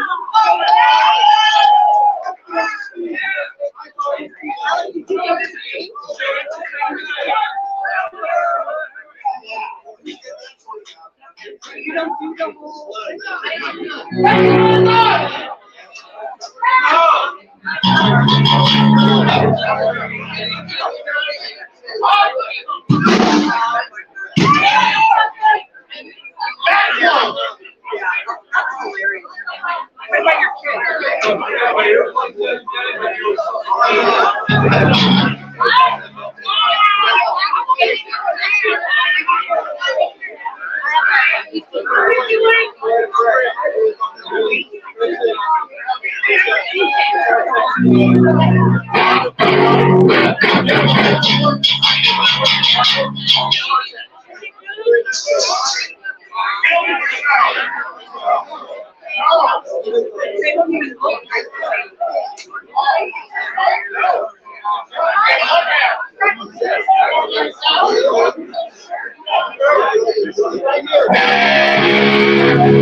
take your guitar.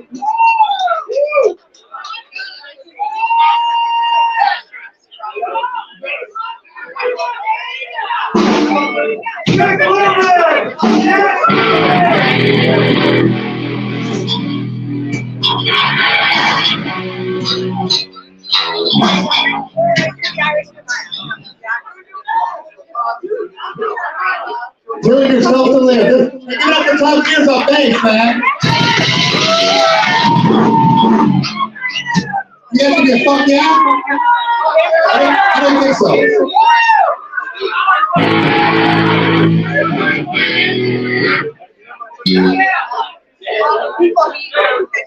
Holy shit! 1, 2.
Thank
you.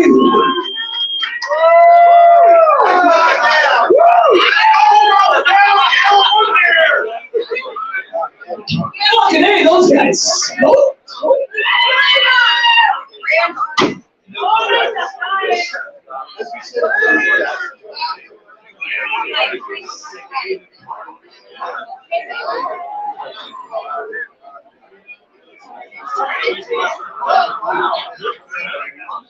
Hey, great day. Great day. I need that other bass like in song people now, just so you know.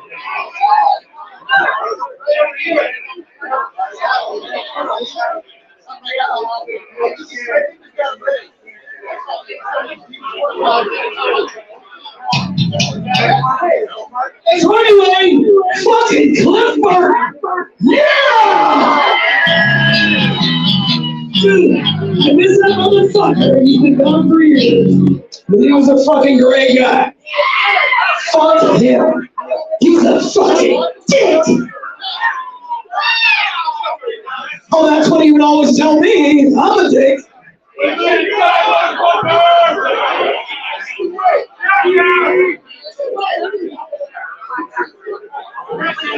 We got another guest. Give it up for Mr. Stephen Wynn on the drums back there, man. Stephen Wynn. Part-time actor and all-around cool dude.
Take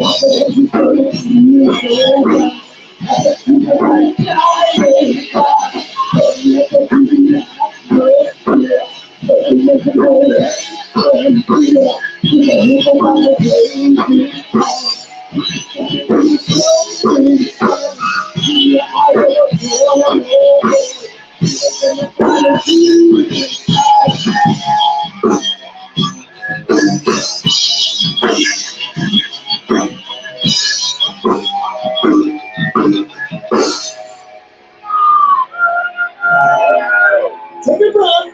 Take a breath. Oh.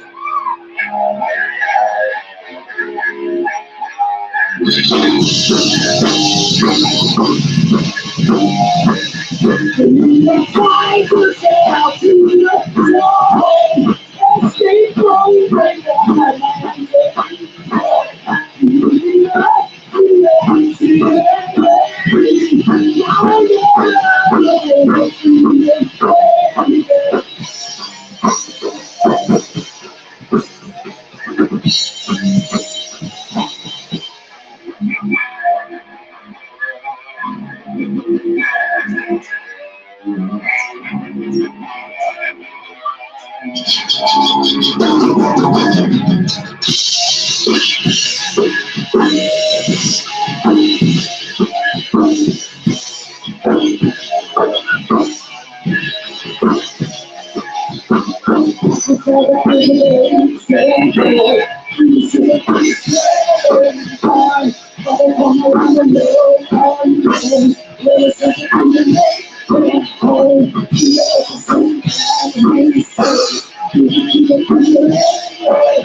I just wanted to play a couple extra notes.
It's a train.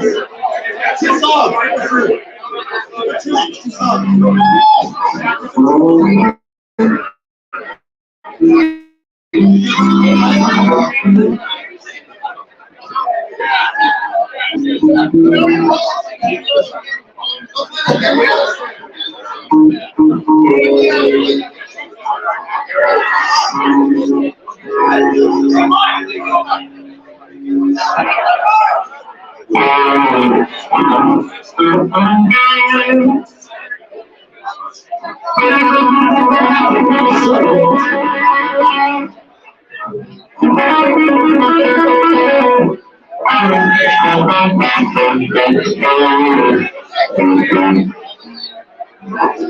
All right, we got a sort of this here. Want to say hi to all the people watching this all over the world? Yeah? Give it up to all the people all over the world. Yeah. Hello. We know you're out there. Give it up for Castle Valley, Cliff Burton, come on. Fuck yeah. We got yeah. Anyway, thanks for coming out tonight, man. Celebrate Cliff fucking Burton, man. We got a cool drummer guy coming up here. You might recognize him. Yeah, get that back up here. Anyway. So get up to Nick Gomez, Dave Bush, Henry McCain, and Jamie, the owner of the Fire Establishment. Come on!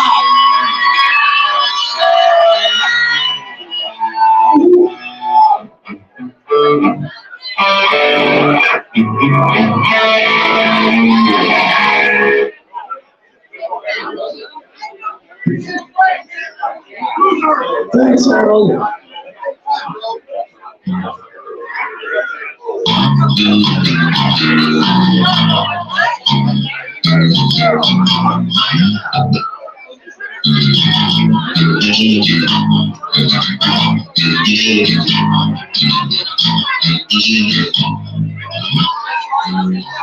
In the words of Swift, anybody got any aspirin?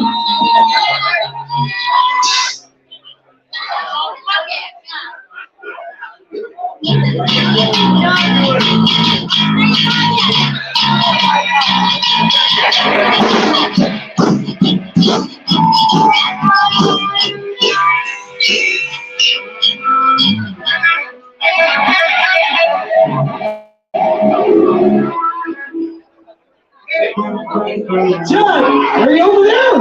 John! John, motherfucker!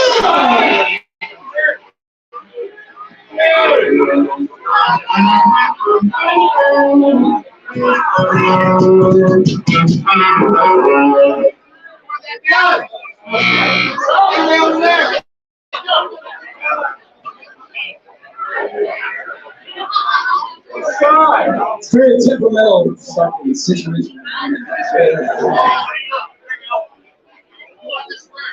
Anyway, once again, Cliff Burton. This is fucking why everybody's here, man. I love that fucking guy.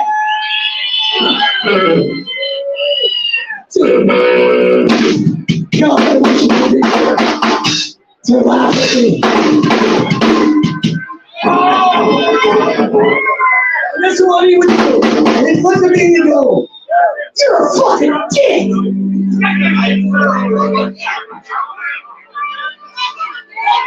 That's pretty much all he ever said to me was, "I'm a fucking dick." And you know what? He was right.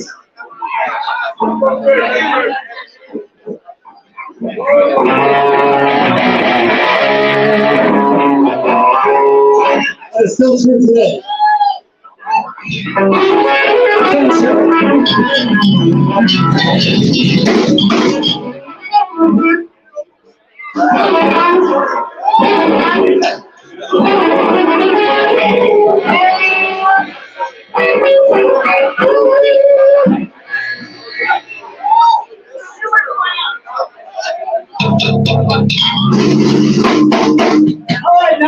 Mike on drums. So if you got earplugs, put them in because you don't need them. It fucking blew my brain out the other night. I don't think it's so back yet. But you know, whatever. You gotta do with what you gotta do.